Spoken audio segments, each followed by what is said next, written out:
achieve success with Global.Media.com.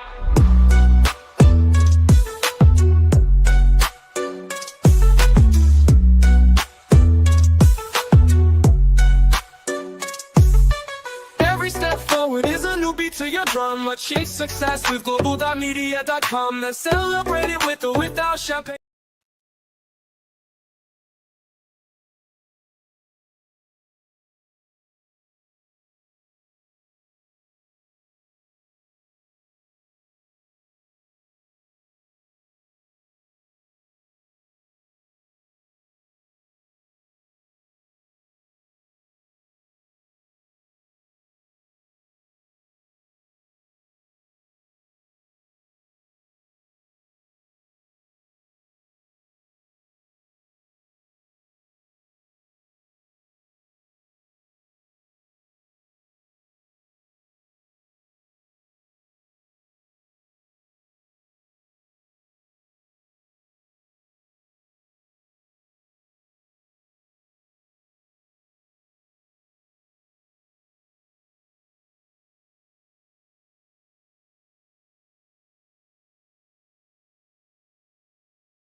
Can't hear you, Annie. Can't hear you. Can't hear you.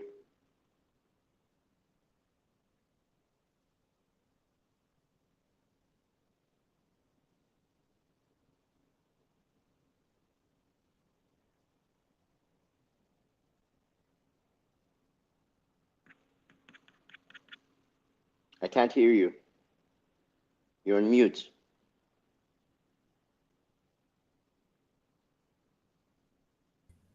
A lot goes into making these events work, Michael. A lot goes into making our events what they are, right? There you are. Part of that is it's creating a show, so I have to create content here and there. How are Yeah. you today, anyway, Michael? I'm all right. How are you? I I'm love your here. background. Yeah, well, it's The famous well, I'm going to who's put that? it there these days. It is there. You need someone who is more famous and more current. Than me. No. Not you, Then somebody else. I'll live, Michael. I'll live. I'll live. I'll live. No, Somebody who's famous, not you. yeah, it's true. Yeah, but I'm here to make them famous, right? Yeah. So and you are, but you are a famous person, so I'll take that. Well, she's dead and gone, so we got to do something about that. Who's dead and gone? Whoever this person is behind the camera, behind the background. Marilyn Monroe. No, I don't know. Yeah, If she's she's gone. gone. Yeah, and are you sure, Michael? Are you sure she's gone? Positively. Let me check on that again. I can't just hijack a Yeah, young lady's positively. picture and use that as my background for everything. Hmm. No, okay, maybe not then. I Yeah, do try. you need someone fresher, someone No, who's famous that's out there that's currently capable of matching up with your altitude. Michael, the concept of being famous, not many are that way, predisposed. Call it that, right? Now, Marilyn's definitely one of those people. Owen, welcome. I can see you on my LinkedIn, can't see you on my stream. Yeah, I don't know why. I'm sure you get there in the end. Thank you so much for joining us today. And of course, I love I love your comment. Defining your goals is vital for effective writing. It really is. And Linda, welcome as well. So I know Linda's working on her fiction books. So I look forward to. Is that going to be my first fiction book to publish? Possibly. I tend to do business books and children's books, and a lot of life stories as well. I'm just I'd be looking at. totally surprised if you actually publish a fiction book. No one writes it, Michael. No one's as good as Linda to actually want to get their hands dirty and tell a story that is interesting. Hello, Melanie. Welcome, Melanie. How are you What is doing? more interesting is that you're going to be reading it and then publishing it. That's going to be more interesting. I think the Uh, story behind that is the one that will just make her famous. I'll tell you a secret, Michael. I'll tell you a secret. Mm. That's a mentioned Linda. Joni, welcome, Joni. I'm so glad you're here. Joni's here. I'm going to send you the link to join the studio, Joni. Now, because Joni's writing a book. Of course, everyone, you're welcome to join the stage. If you want to join the studio to comment or to say, to share some of your thoughts and strategies or questions, please join. The link is in the comments to the StreamYard link. So you're welcome to click on it and then come to the studio. If you don't want to be seen, that's perfectly fine. You can keep your camera off, but you have to join with your camera on to start off with. So I'd love to hear your thoughts, especially if you are an author or if you are, you know, an aspiring author. Maybe you're just writing your book right now, right? So all of those, I'd love to know what you're thinking. Welcome, Rocco. I don't think we've met before, so glad you're here. Joni, I just sent you the link to your DM. So please do join the studio. And let's talk about your aims for your dinosaur book. Michelle B, I see you too. Welcome, welcome, welcome. My friends, if you're here, please drop us a comment so I can welcome you properly. So I can see numbers, but I can't see who necessarily. So Tracy says she's joining us shortly after giving her boss a ride. Okay, I thought I was going to go pear shaped, but she's having a good day clearly, right? So Michael, I forget about the fame thing. Marilyn Monroe is the most famous person that I know, that any of us know, really. To be fair, right? You can try and Um, like otherwise. what did you She say? is Can you make that Marilyn statement again? most famous person that we all know. No, not necessarily. Well, she's the most famous person in my mind. And don't forget now, the concept of fame means something. What does it Melanie, mean? What does it mean to you? I'm ignoring you. I'm talking to Melanie now. Melanie, how are you doing? I'm good. How are you? I'm much better for seeing and hearing you. Thank you so much for joining us. Do you see the attitude of famous people, Melanie? They ignore people. When they ask questions, they ignore them deliberately. Michael, don't stop. Melanie, the only famous person here right now is Melanie, right? How's So Michael doing? I'm going to ignore you. I'm doing all right, Michael, stop Melanie. Good. spoiling the party. Melanie is a star. She's Michael. I shake my head. Tell me Anyway, all about Melanie, Annie. Please, Melanie, please. I need to know. you tell us, Melanie. Tell us about you. I don't think we've met properly, and even like this before, right? No, we have not. So who is Melanie? And where does books come in Melanie's world? Melanie lives in Missouri. Melanie is an credentialing analyst at one of the credit unions. I mean, not credit unions, credit bureaus, Equifax.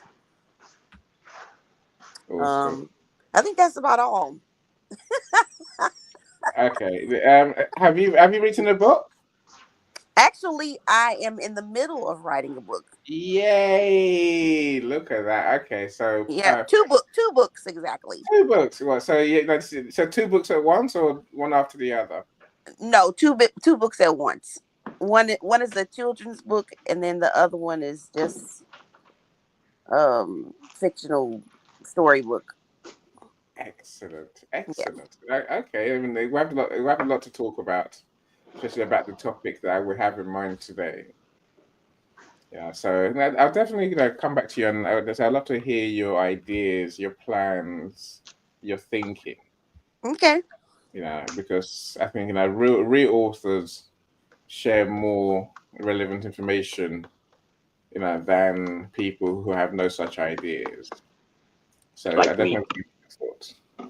Michael, of course, we're working on the anthology with you, right? Yeah, yeah, Yeah. Is Natalie still doing your, yeah. She's still yeah? up there. Yeah. Still doing your writing and support part. Awesome. Yeah. I should have something for you in a few. Yeah, no, I imagine it's not you, it's me. I guess this is a way of saying there's different types of Oh, books. are you trying to break up with me? Michael, Michael, if I want to break up with you, I would just stop DMing you, right? I just stop talking to you. I just stop messaging you at all. Yeah. And I can I'm ghost just people, but I messing with try you. not to. And I said, no, Michael, we're not trying to break up just yet. We haven't started yet. I need you in that health anthology, and then maybe after that, because Yeah. anthologies are I need to nice. talk to you about a couple of pictures I want to put in there. Yes, of course. No, we'll definitely talk. Now, a couple is one thing. Now, if you want to put 10, 20 pictures in, a couple is definitely I good. have more than that, like 500, but Mm, I can only sacrifice. We yeah, only have space for two. I don't think we have space for 500. 500. Look, Yeah. let's talk about our topic today. Look, here's the reality. As authors, I think we're very good. I'm not sure it's good. I'm not sure good is the word. We're very good at thinking about what our readers want. We think about how we can help people with our books. Look, that's hugely important because if you don't help people with your book, why would they read it? And help covers many spectrums, many types of different help I could think of. So a lot of people think self help, for example, something personal development, something what can someone learn from this book? What can this book help someone do? And of course, so in my world, I think books can serve many purposes. What can essentially, I think like anything, I think as service providers, as businesses, as authors, we can work towards entertaining people. That's where then just fiction books come in. We can work towards educating people, of course, and also we can work towards inspiring people. See, there's many reasons to write a book, my friend. It's not just the usual education and learning. See, but they'll say writing for our readers. Yeah, I get it. Now that makes perfect sense. I guess the question then becomes, what's in it for you? Why you? Why are you writing this book? So this is number 5 in our big questions authors must ask themselves. I think we need clarity about what we're trying to achieve. Why do we want to write this book? What's in it for us? This. I mean, I guess even from personal experience, unless we have a benefit for writing this book, we're gonna lose motivation. We're gonna lose drive. We're gonna eventually forget to finish the book. And believe you me, some books take forever. I'm talking 30 years. So I know someone who's been writing this book for the last 40 years. When we say publish the book, then suddenly it's like, oh, I don't know if I want to publish it. I want to publish it, but. I think that comes down to not being clear about the benefits that your book's going to give you, right? We need to be very clear, and maybe also wedded to, commissioner, committed to, passionate about, now driven by, excited by what our book can do for us. And there are many different reasons people write books. We all have our own quirks, right? And of course, now I expect you think many people write books to make money from book sales.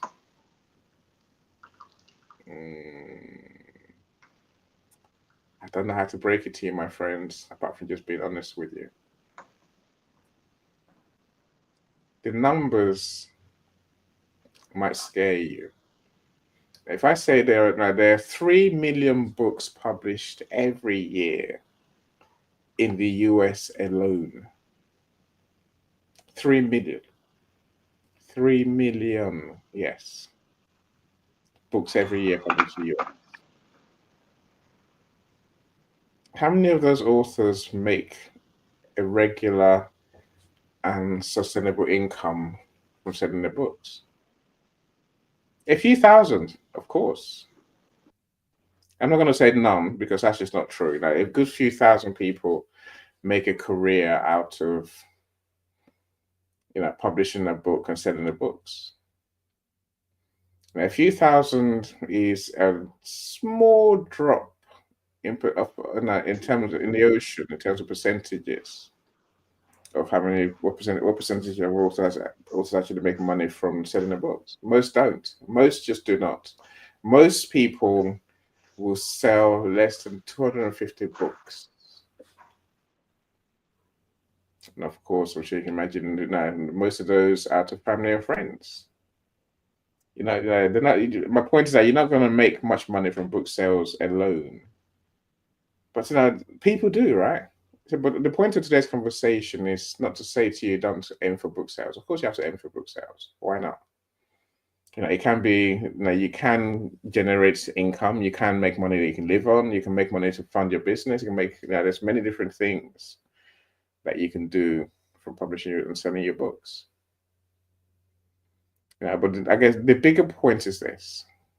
See, once you know what your goal is, why you're writing this book, what this book's going to do for you, that will necessarily direct what you do. It will direct how you position yourself in the market. It will direct the activities you do every day once your book is published. That's why today's topic is so important. We have to learn to set our goal as authors and then create the plan to achieve that goal. For that goal should not be achieved by itself or by chance or by luck. We have to be very intentional about what we do and how we get to where we want to get to. That's the reality for authors, right? So I'd love to know what your thoughts are in terms of what your goals are and also what your plans are to get to where you want to get to. Anyway, okay, that's my preamble. So I've got Michael in the studio, I've got Melanie in the studio. I would love to know your thoughts. Michael, do you want to start or should I go ladies first? I know you're a kind guy. Ladies first, please. Okay. Melanie, sorry, I didn't want to see you fell off. Let me welcome Sharon Rose. Welcome, Sharon. Thank you so much for joining us. Sharon says her reason is helping others, healing, legacy, entertainment. Oh, okay. I'll take all of those. Helping others. Okay, there's fulfillment from helping others,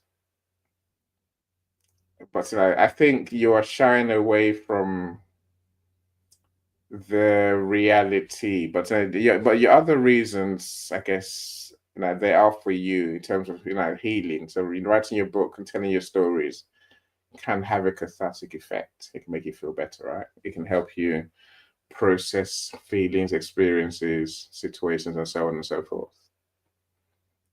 So I get that. Of course, writing your book your book is going to outlive you anyway. So our book's going to outlive all of us. So I'm all for writing for legacy, where why won't people be reading your book in 100 years from now? They should, they will. So you can write a book just simply to be in the author sphere. Whether you want to tell your kids, "Oh, look at the book I wrote." Now, that's not a bad thing. So my granddad, one of his greatest achievements was writing books. We're talking about the 80s and the 70s, if not even the 60s, and those books still live. So every time the family members see them, we are obviously overexcited. Of course, there was no Amazon in those days, and he lives through his books. So I get that. Entertainment. Do your books entertain you, Sharon? No. No, look, I don't want you to be wishy-washy. I want you to be very, very intentional. Now, let's be honest with ourselves. My friends, we need to make money. That's why we write books. Let's put that front and center. Now, the reason I say that is simply because I want you to be upfront with yourself and say, yeah, I want to make money, and here's my plan to get there. That's that conversation I want to have, right? I know you're all lovely people, and I really do know you are. But I would like you to be business minded. This room is called Book to Business for a reason. Your book can be your business. Your book can build your business. Your book can help you get clients. Your book can help you, do so many things. The question for you then becomes, how does your book become your business? Anyway, I'm gonna rant on, right? Sharon says, sharing our stories lets others struggling know that they aren't alone. So our struggles aren't in vain. Yes, Sharon. You're not thinking of you enough. This is my point. You need to think of you. What's the benefit of writing this book for you? What do you want out of writing this book? Do you want fame? Do you want, you mentioned legacy. I'll take legacy. Do you want money? Do you want authority in your field? Do you want to start a new business? I'm saying let's be more honest with ourselves and be more granular in terms of benefits. Anyway, okay. Peace and blessing. Sharon, okay. Haley, thanks for joining us. Welcome, Haley. Hope I pronounced your name correctly. I never know, right? It's a frozen event at this end. Hopefully you're all right now. All right now, Joni, I do see you in the studio. So glad you're here. So let me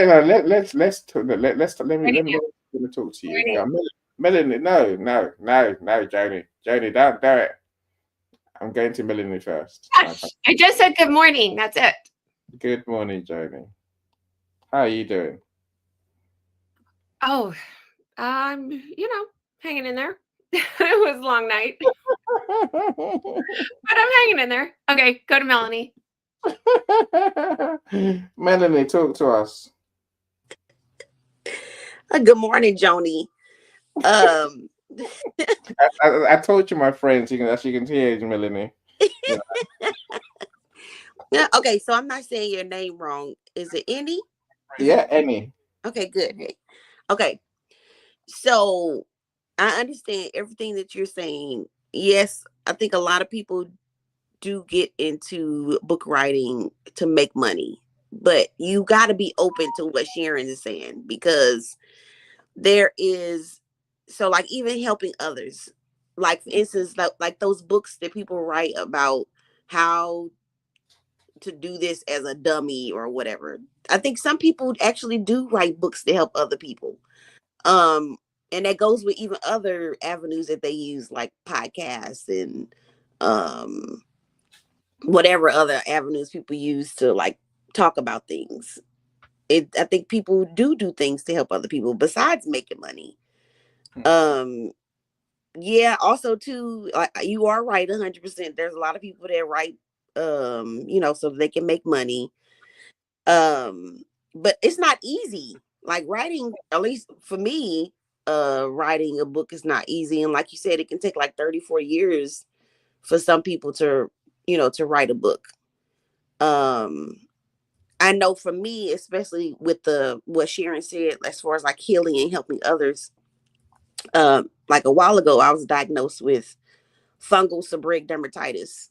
It doesn't seem like there's a lot of things that are like helpful things for people out there for that. I'm even part of a group, and I mean, people, we talk about it all the time. And then when you go to the doctors, like they're not really helpful. So if you find anything that is helpful for you because of the severity that can happen, during your journey with the seborrheic dermatitis, and then they have specific ones. So I would like to write something or do something that's helpful to somebody to go through it easier than because I wouldn't put this on my worst nightmare.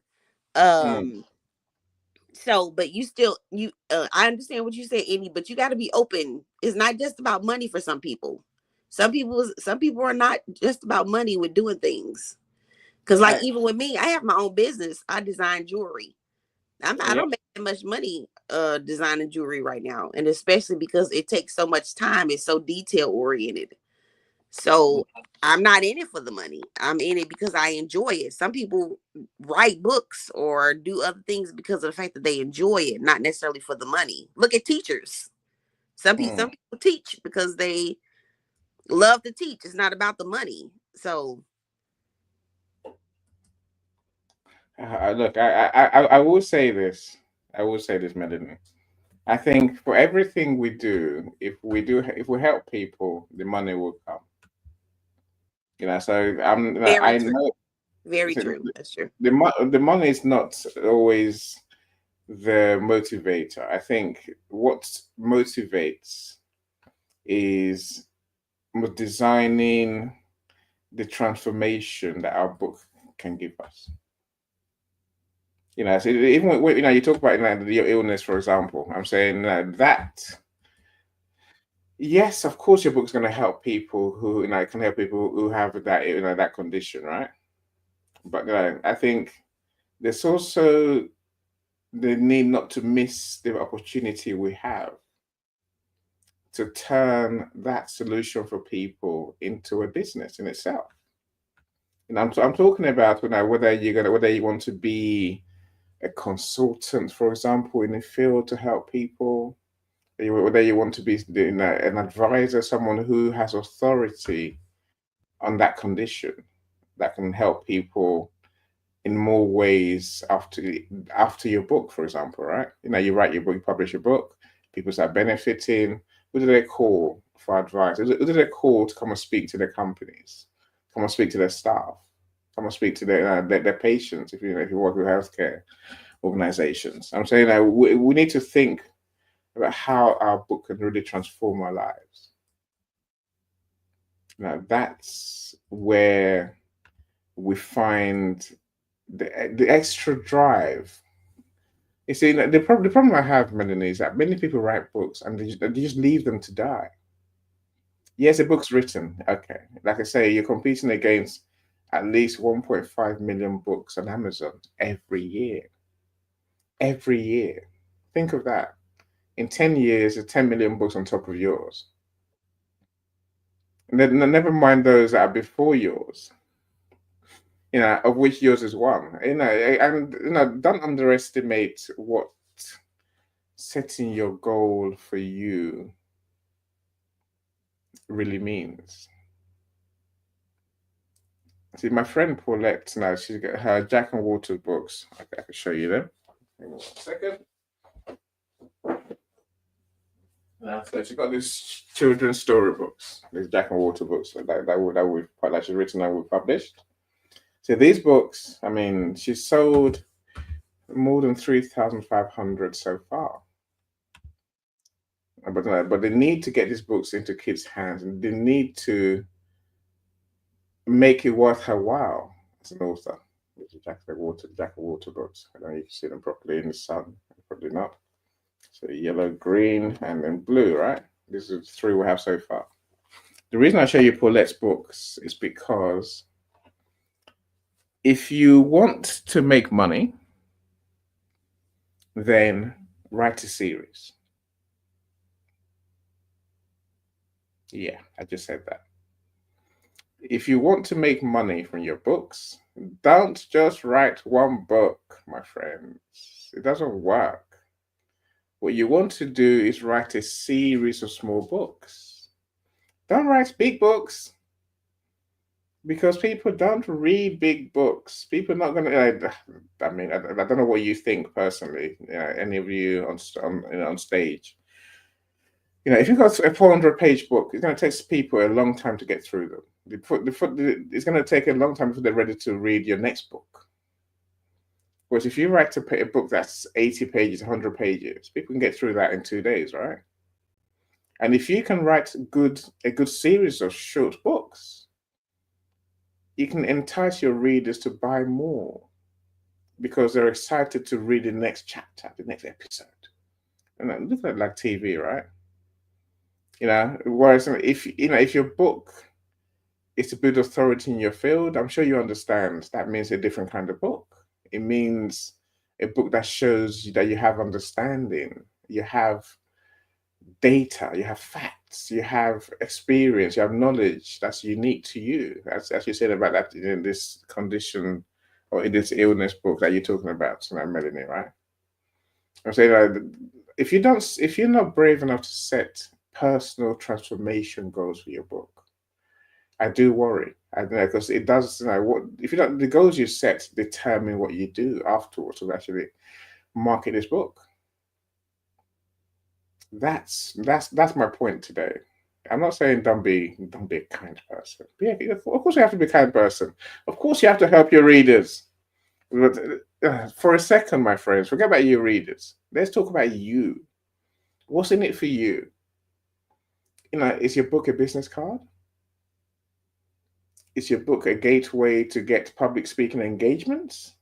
Let me tell you, there's a lot more money in public speaking than in selling books. And of course, you can sell books at public speaking events as well that you might go to, right? So let's be selfish for a bit. Let's be selfish for a little bit, just for today. At least that way, I can leave here knowing that your book is going to help you, right? It's going to make a difference to your life because it has to make a difference to your life. If you don't see that difference, why would you put the effort into writing it, into all the work it's going to take to write it, pay to publish it, and then pay to market and to sell the books? Sean, welcome, Super Coach Sean. I'm so glad you're here. Sean said, my self-published books were created to help others. Only 2 print copies sold. 46 copies of Kindle giveaway.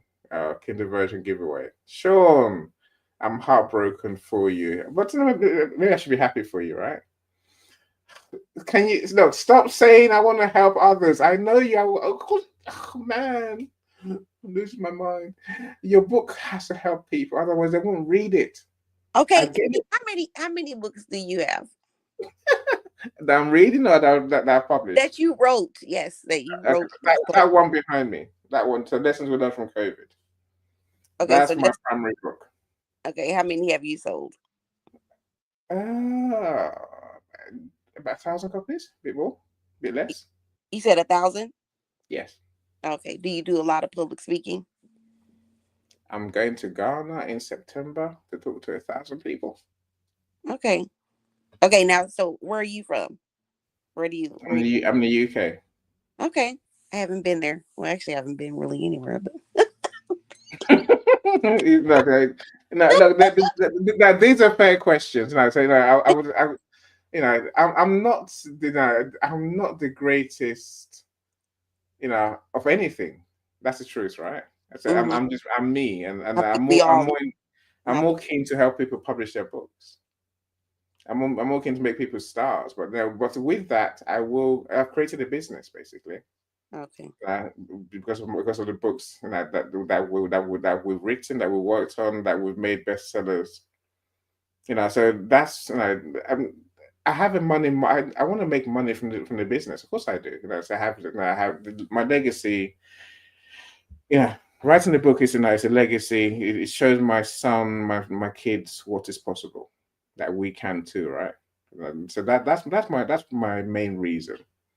But beyond that, I'm not going to make money from book sales. I'm not going to make a career out of book sales. Otherwise, I would quit my job by now. I'm saying, but my money is in public speaking. But my book is more. I can do it. You can do it too. Type thing, right? It's validation for what I preach. So whether you call that, building authority in my field, something like that. But I expect and I know the personal benefits that I want. So public speaking is where I'm going to. Now, there are people who want to sell stuff. They want to sell their books. Again, if that's your aim, you have a whole different approach, different mindset, different way of approaching your book. Let's listen to Joni and Michael, and then I'll show you a video of one of my author friends who's delighting me beyond belief. Josh, welcome, Josh. So great to see you, my friend. So thank you for joining us. I appreciate you. Super musician, and also plans to publish his first 2 books. Michael, talk to me. Michael. You have to unmute Michael. What about Joni? She's the lady. You didn't say all the ladies. Oh, okay, Annie. Let Joni go ahead. Joni, it's your time. How you doing, Joni? Guys, How are you? see you guys. I have been just having a really busy week. Jeez Louise. Is it going well? Yeah, it's going well. Yeah, everyone's alive. We'll take it. We'll take it. And I was able to take my son fishing yesterday. We didn't catch anything, but gosh, we spent so many just lovely times sitting on a rock together, just in the forest, and it was A+. So I'll take it. Excellent. And were you holding hands? what's that? Yeah. Son is 9. That's perfectly it's allowable. Oh yeah. I don't get to see him every day, and he's so loving. So of course we hold hands. He's like my angel of my life. Good on you. Good on you is what I say, Jody. So it's nice to have a son that's that's loving. It feels like a new thing.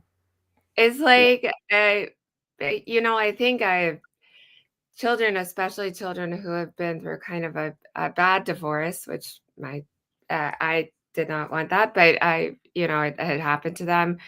They kind of go 2 ways. They get like really kind of soft, or they get and attached. And then also, my daughters are a little bit more teenage angst, and I just annoyed about it. So I have plenty of stories that I can write down in a book. Plenty that are relevant and interesting, and I think, yes, of course, could help people and also could make some money. But I started writing to just get my ideas like out on paper, and as sort of almost like a therapeutic thing. But then I was like, hey, I kind of like this. It's been X amount of months that I've just been journaling a little bit. Like, this is starting to feel like, a story. And then I thought, hey, like there's a lot of other different genres that I'm interested in and I can write about. And so I started exploring that. But every idea that you get comes from some sort of experience you've had. And so you just have to take your own experiences that you have been through and put your own, you know, little cap on that, because no idea is like completely original now. And I'm sorry if people want to disagree with me on that, but all ideas do come from what you've, I think all ideas come through what you have been through, and you are the one who holds that information. So if you put it on paper, like it is great for legacy, and great for, making other people feel connected and being like, oh, that's interesting, because, I felt that way when I was 15, and my parents were constantly fighting, and I was worried about going through a divorce, and or, I felt that way when I was fired from my first job and I was ashamed, or I also had funny experiences. Like, I was running for the train to my very first job in high heels in Chicago, and I almost missed the blue line. And so literally I dove on it, and I put my hand between the door as it was closing, and I splayed out in front of a group of I I shouldn't laugh. I shouldn't laugh. just laugh at it. It was fucking funny.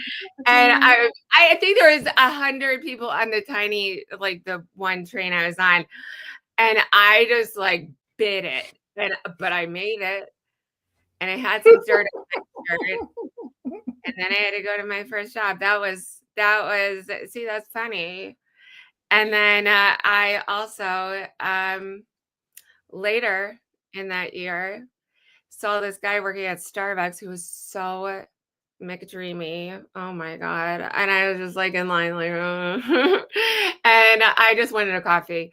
But then when I got up there, I was like, can I have a non-fat vegan chai latte with cinnamon? And I didn't even know what I ordered.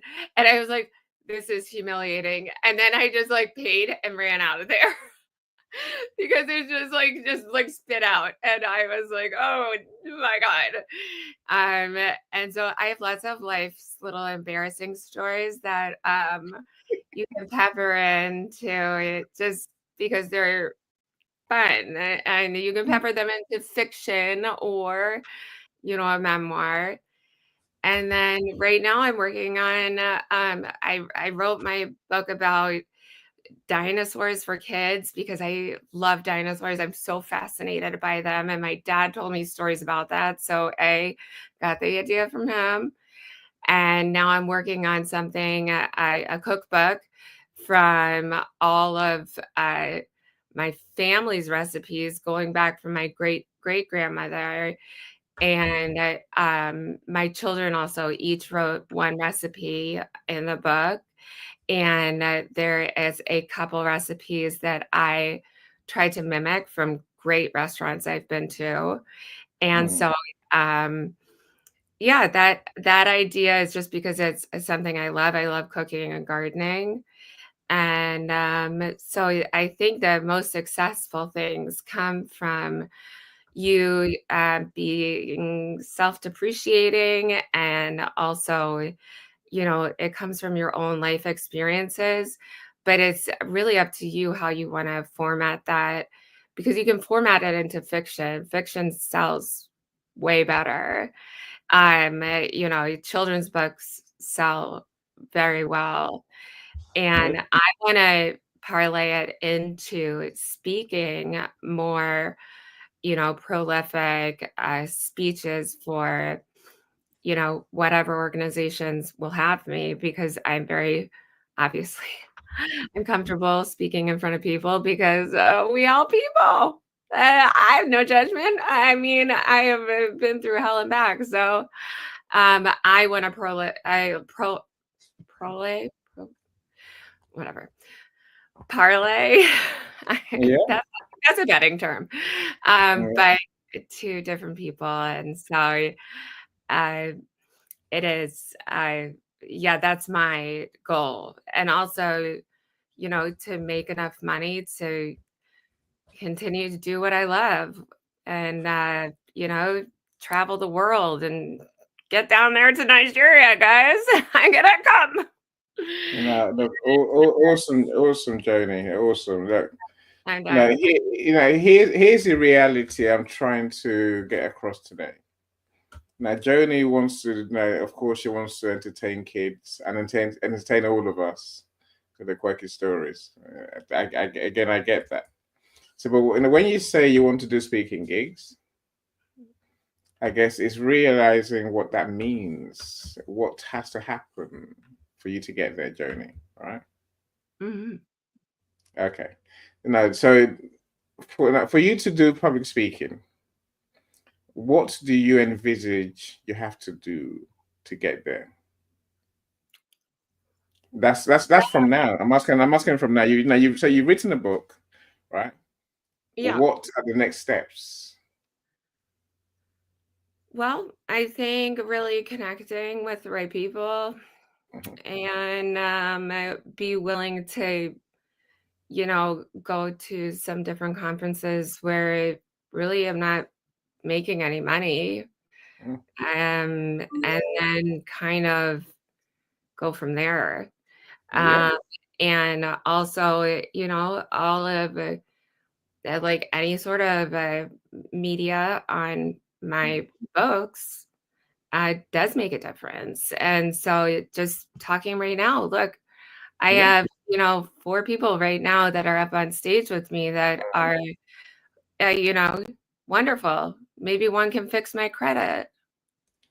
I'm sure one can. There's many I mean, financial professionals who can. I mean, yeah. you're a rich lady anyway, so you don't really need the help.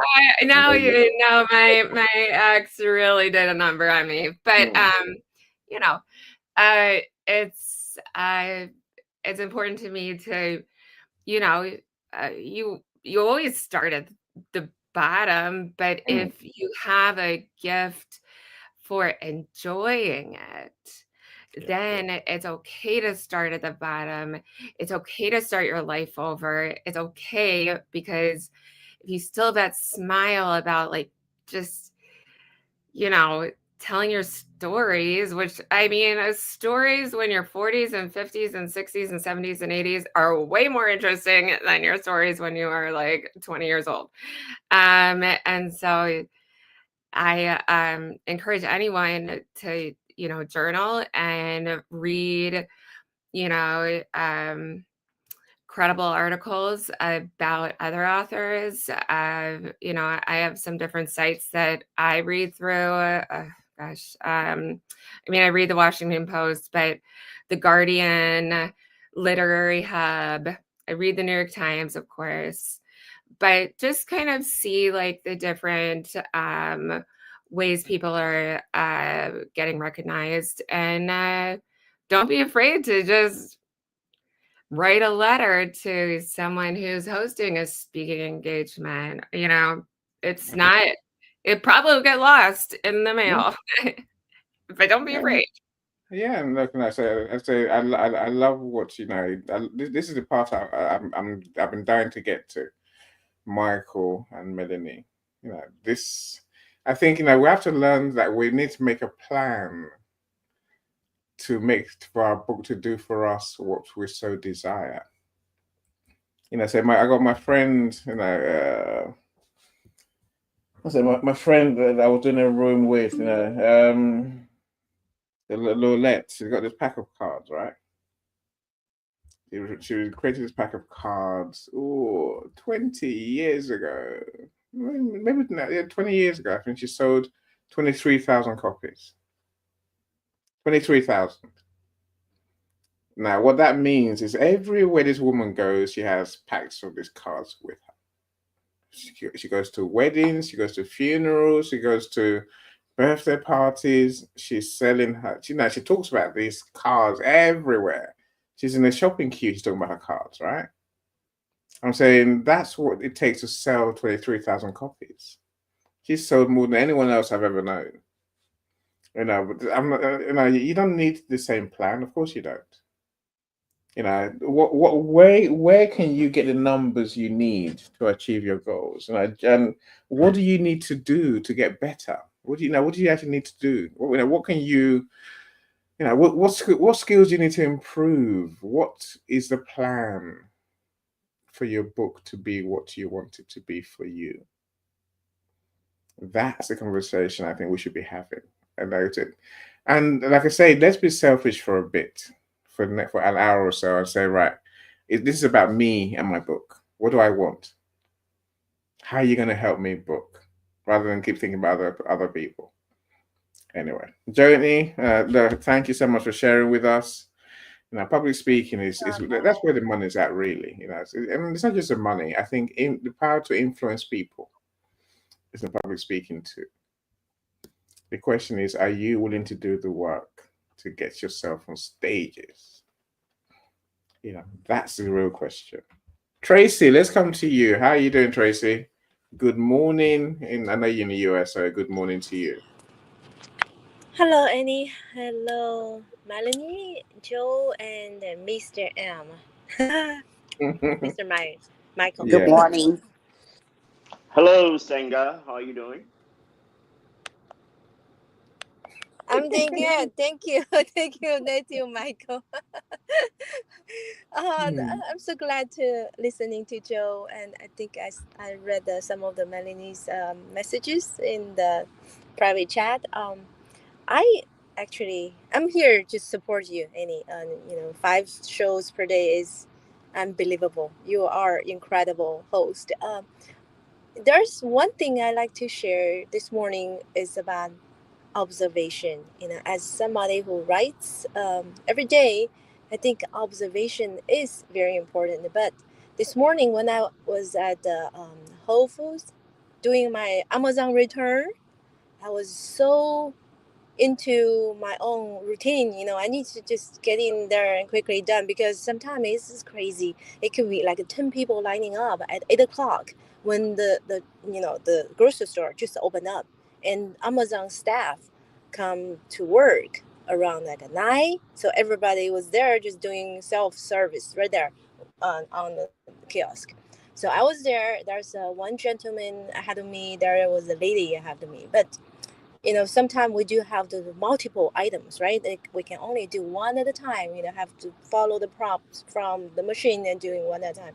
So I did one time like 6 returns altogether. I've really felt sorry for the people behind me because they have to do one at a time. It really takes time. So this lady finished up her first one, and she stepped on the side and doing the second one, and let the gentleman to take the turn. But I forgot my package in my car, so I went back. And when I came back at these 2 switch spots, I thought they're done. Okay, so I just went ahead to start using the machine. I realized no, this machine's still processing. And sometimes you just feel like there's something so obvious, right? I should be looking at before I step ahead of others.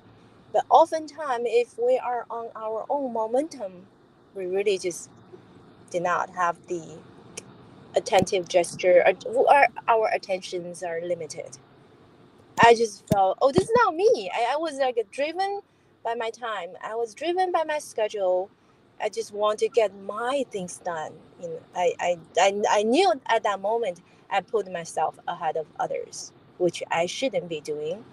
But this happens every single time, somewhere, someplace, someone, right? Annie, do you feel that? Sometimes just I want to get my things done, and I don't know if we can just say without consideration, but it happens. I don't know if that's just human nature or something else.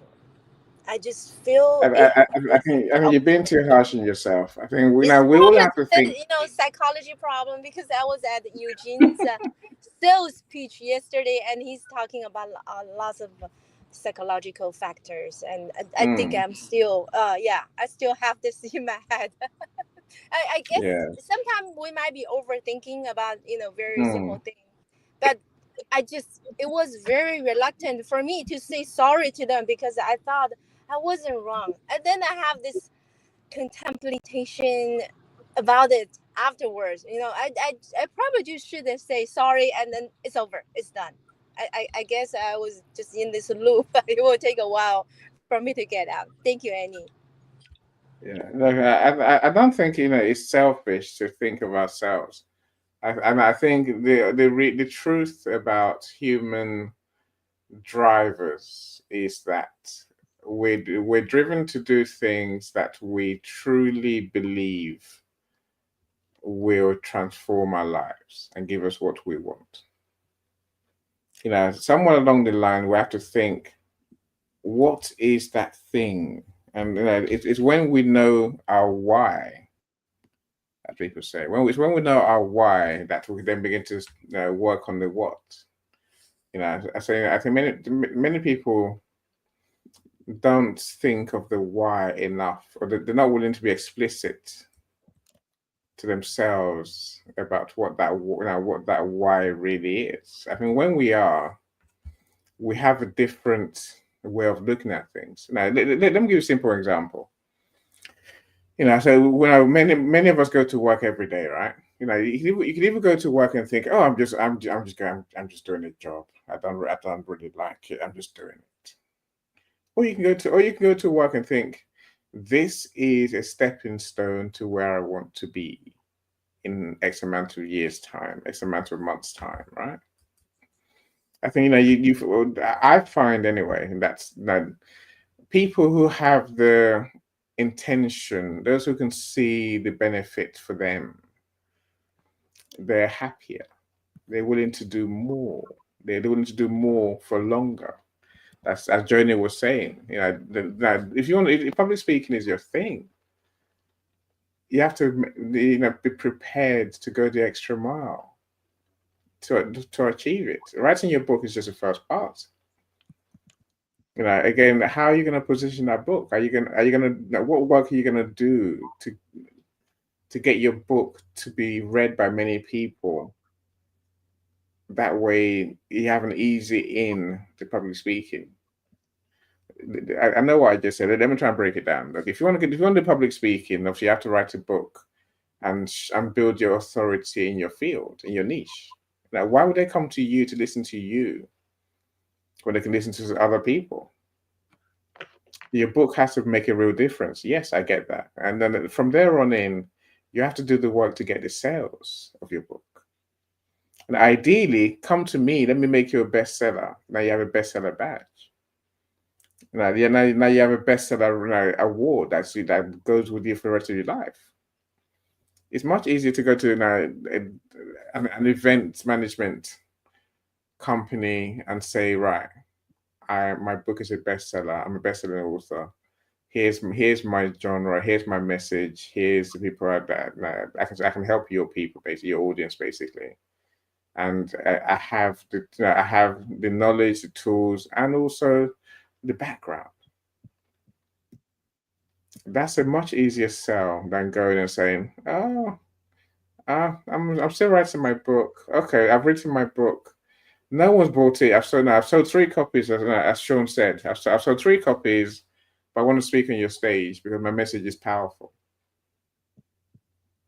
All along the way, we have to be more intentional and know what we're trying to sell. Who we're trying to serve, how we're trying to serve them and serve ourselves at the same time. Our lives, books can change our lives, my friends. Let's learn to be more intentional how that happens. Michael, you've hidden behind, or you haven't hidden. You've allowed our amazing speakers to speak, right? So, Michael, let's come to you, but you fell off as well. So, let's talk to you, Michael. All right. What's your why, Michael? Henry says it beautifully. What's your why? Why is it that so many times our why winds up putting us in conflict with others? I've got a couple of questions for you. Okay. The question of your why is a good question. It leads to identifying your purpose. Now you can also you also reiterated that your purpose. I know from the crew that you've got collected here, purpose can be multiple purposes.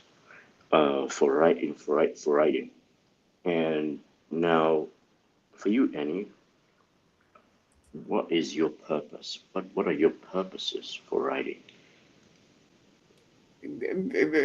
Melanie asked me the same question, Michael, at the beginning. Mm, I write for legacy. I write because I want to be a public speaker. And I write to build my business because my friends can see the benefits of being a published author. And I write to get more customers because more often than not, my books are collaborations. I'm writing my own books as well. Don't get me wrong, right? But most of my books are collaborations. ah, So it's I'm building my business whilst also building my authority, my credibility, and my income. So all those things all okay. wrapped up. Of course, there's a legacy thing as well. As I mentioned, that my son, So to my sum it up, youngest, go. you write. The reason you write is because it's a means to an end, Yes, and yes. you thorough and let me tell me something about this means to an end. It's like a process. You Mhm. thoroughly enjoy it, correct? Yes. I have to tell myself that. Otherwise, I won't carry on with that. I mean, I can assume. I mean, from some of these folks that have, or the panel that you've got on here, they have a love affair with writing. Mm. They really do. Now, as for you, I'm not getting that, but I understand that you need to get there and that you're trying to, which is also a plus. I mean, you Let really have to get there. yeah. No, hold on. Now, so now let me slow you down for a second. I will admit I am a publisher more than a writer, right?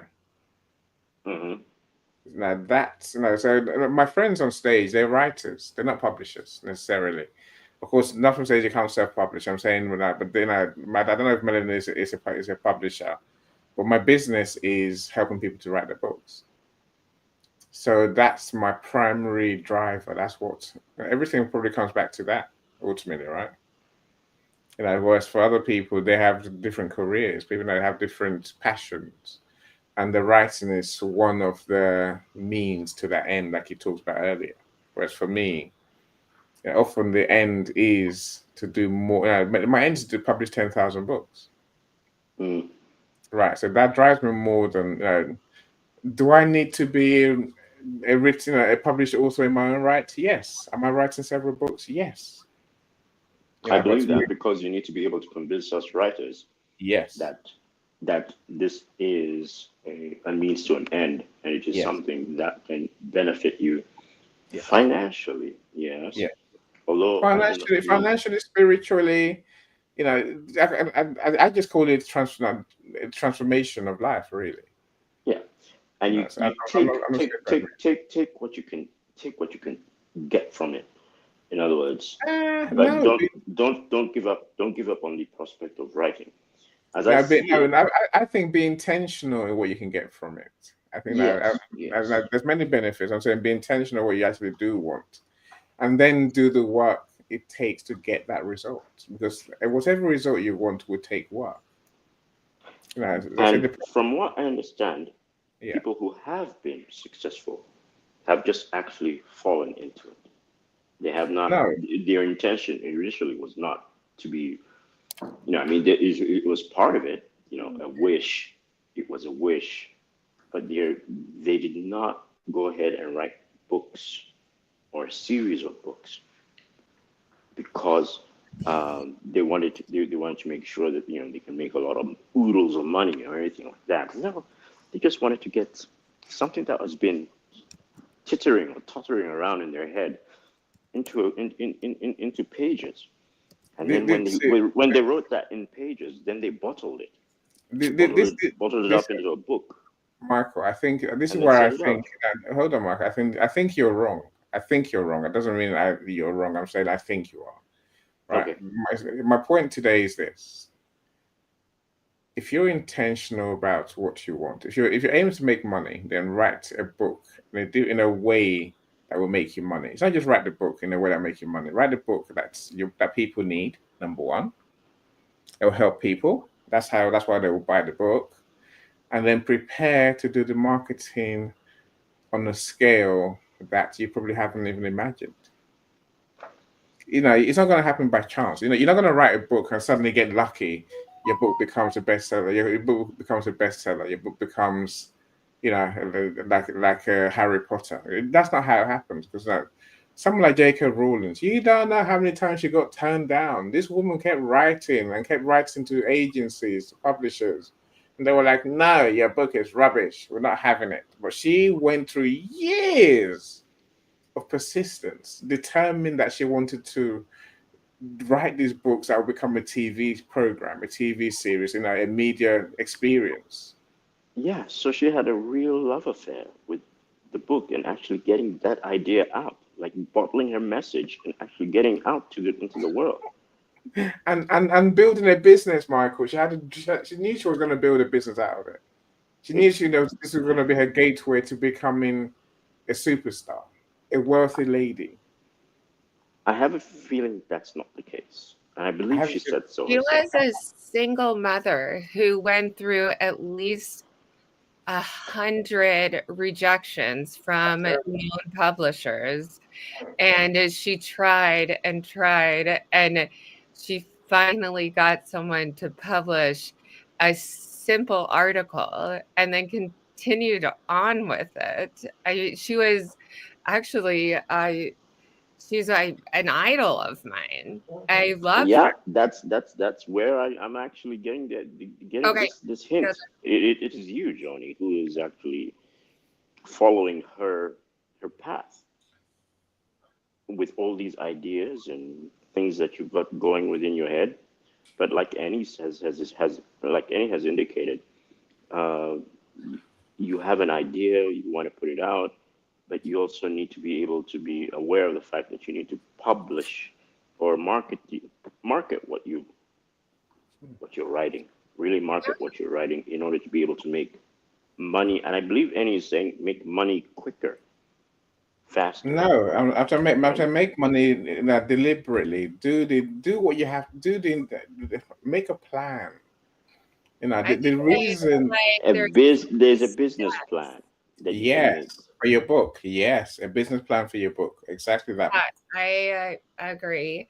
And I do think that there is so many steps to get there. And people think like, oh, pen to paper, oh gosh. And Annie's just saying like, no, it's actually there's a lot of tailoring and you have to make sure it's the right idea. If you actually want to make money, you have to have the right product in the right hands. Yeah. And public speaking is not easy for every person who likes to write. And that is where you make money. A lot of writers are kind of, I don't want to say the word reclusive, but like a little bit shy. And it's introverts. Yes. And I am definitely, but that's kind of the opposite of me, but I like to write. I have a lot of passions, but I do think it takes a lot of time to really, get there. You make a lot of mistakes along the way too. And I mean, just thinking about it, Agatha Christie, she was dyslexic and she was like really quite older in her age, like my age, when she started publishing series and series of all these mystery books and went on to create, I think she was like in the billions for her grandkids. So it takes time. That may have been her plan, Joni, but ultimately, you see, there's even the secrets. As I said it earlier, right? You want to make if you want to make money from book sales, don't write one book. Write loads of them. Loads of small books. Loads of them. That's a series, several series. That's how you make money. I was going full circle on that. Back back to your point. Yeah, no. So And it's Tracy, a great point. I hate returning stuff. I hate it. It's like my one fear. I hate it. I just like, oh my God, don't look at me. Don't look at me. Here, take it. It's my one like true fear. I hate it. I will just like be like, I'll stockpile it until it gets to 15 deep, and then I'll be embarrassed because I have 15 things to return. And so, anyways, You need to get to a class with Tracy. I So really she do. teach you how to I do that. like she and I need to be on a phone call and be like, okay, you can do it. Get in the car. Yeah, Amazon Fresh is not far away. You can step in line. You can just take them back. all your QR codes. Print Yeah, it out. have your receipts. And just give them back. Give it back to them with pride, with grace. That's what I say, right? Look, Sandra, welcome, Sandra, one of our latest author. To publish her book and release her book about 3 weeks ago, thereabouts. Again, I mentioned Sandra especially. Welcome, Sandra, because her book is her gateway to public speaking. Of course, she has a coaching business as well that she started. I'd say this is a deliberate plan that Sandra's made for a long, long time. And she's worked so hard to get this far, knowing that this is just the start of the journey. I don't know whether Sandra is doing it for money or that she's doing it for the pleasure. I doubt, she's, of course, she has a real passion for what she's doing. Of course, of the books she writes, so helping immigrant professionals. She really has that passion, but the work this woman does to get on stage, you would not believe it. It's really, so again, when we say want to get on stage, I've learned from Sandra. It's not just get someone to say, yeah, come on my stage, and then you just rock up and speak. That's not it. So this woman, she practices, she rehearses, she learns her presentations offhand. And she's done what it takes to get in front of hundreds of people at once to talk to them about her message. So I'm saying for everyone has to have this sort of plan. If you haven't got this sort of plan, what is your plan? I like what you said, and I like Sandra to actually went to her show 1 or 2 times. She does. She's very passionate. And I want to go back to Joe about the returns. I want to say that one of the things I thought I will never return is a book. But Amazon enables return on books. That's ridiculous. I don't know how to say this, but one time I returned a book because it was a duplicate. I did have the book. I thought I misplaced the book, so I ordered another one. But the old one turned up. Then I had to check with the rep, the customer service rep, to see can I return. He said, "Yeah, go ahead, send it back to me." So I did send it back to Amazon, but I felt pretty bad. I should have donated, and I think yeah. And another time was this book was damaged, so I had to return and got a replacement. And so I guess this is really replacing instead of return, but. As I don't write many books. I only wrote part of the book, one chapter. I feel sorry for authors, writers, who has to deal with returns on the books. How can they allow this happen? Computers and the electronics appliances only have 14 days to return, right? If they are defective. But books, what's the reason for returning? You don't like the book? Yeah. I've never returned a book, and I return stuff to Amazon. Most things I buy on Amazon I return. It's not what I was promised. I've never returned a book though. On one side, there are businesses taking advantage of customers, but are the customers' rights are a little bit too much when books can be returned? I don't know. Most people I imagine should already read part of the book or the summary, knowing what's inside the book and what's the base for returning a book. Other than special cases like a defective or something turned up. But I still feel books should be one of the few that should not allow returns. Maybe I should approach this another way, Tracy. maybe you know, so some people are put off by quality of books, right, or lack of, if I can say that.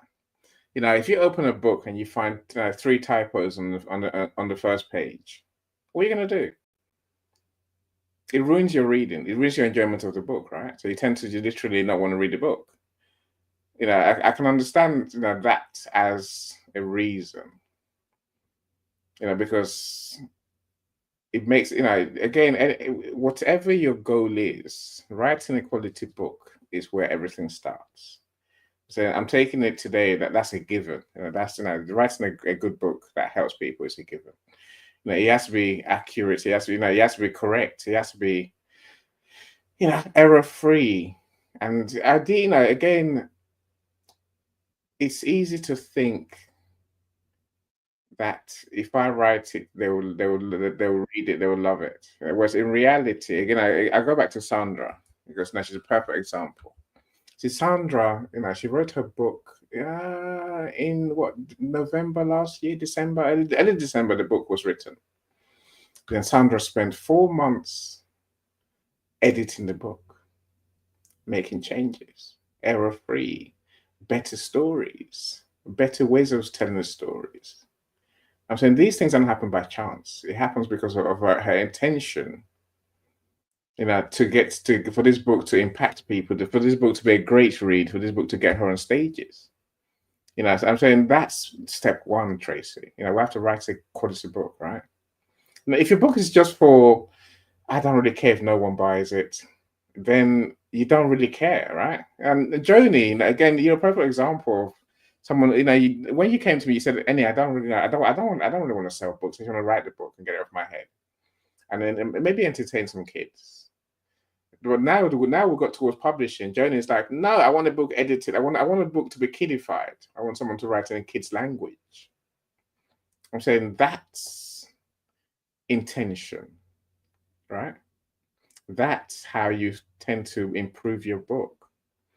You know, let's not write books that are just gonna just fill up the shelves like all the others. Let's write a book that's gonna help us. But that means we have to do extra work. Sandra, I hear you. Joni, yes, you touched an important, powerful point. Talking about your book is a whole new level of the writer's journey. Again, my question, which I think Sandra is alluding to, writing is one thing, but reading it aloud to your audience, sharing it at networking events, and stepping into public speaking, that's a whole other stage of growth and visibility. It stretches you in the best ways. That's if you're like Sandra, you like being stretched.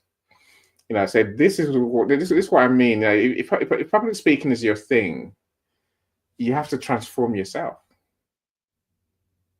Of course, you have to write a great book, but you're going to undergo personal transformation to become a public speaker. Public speakers are not just we don't just rock up and talk.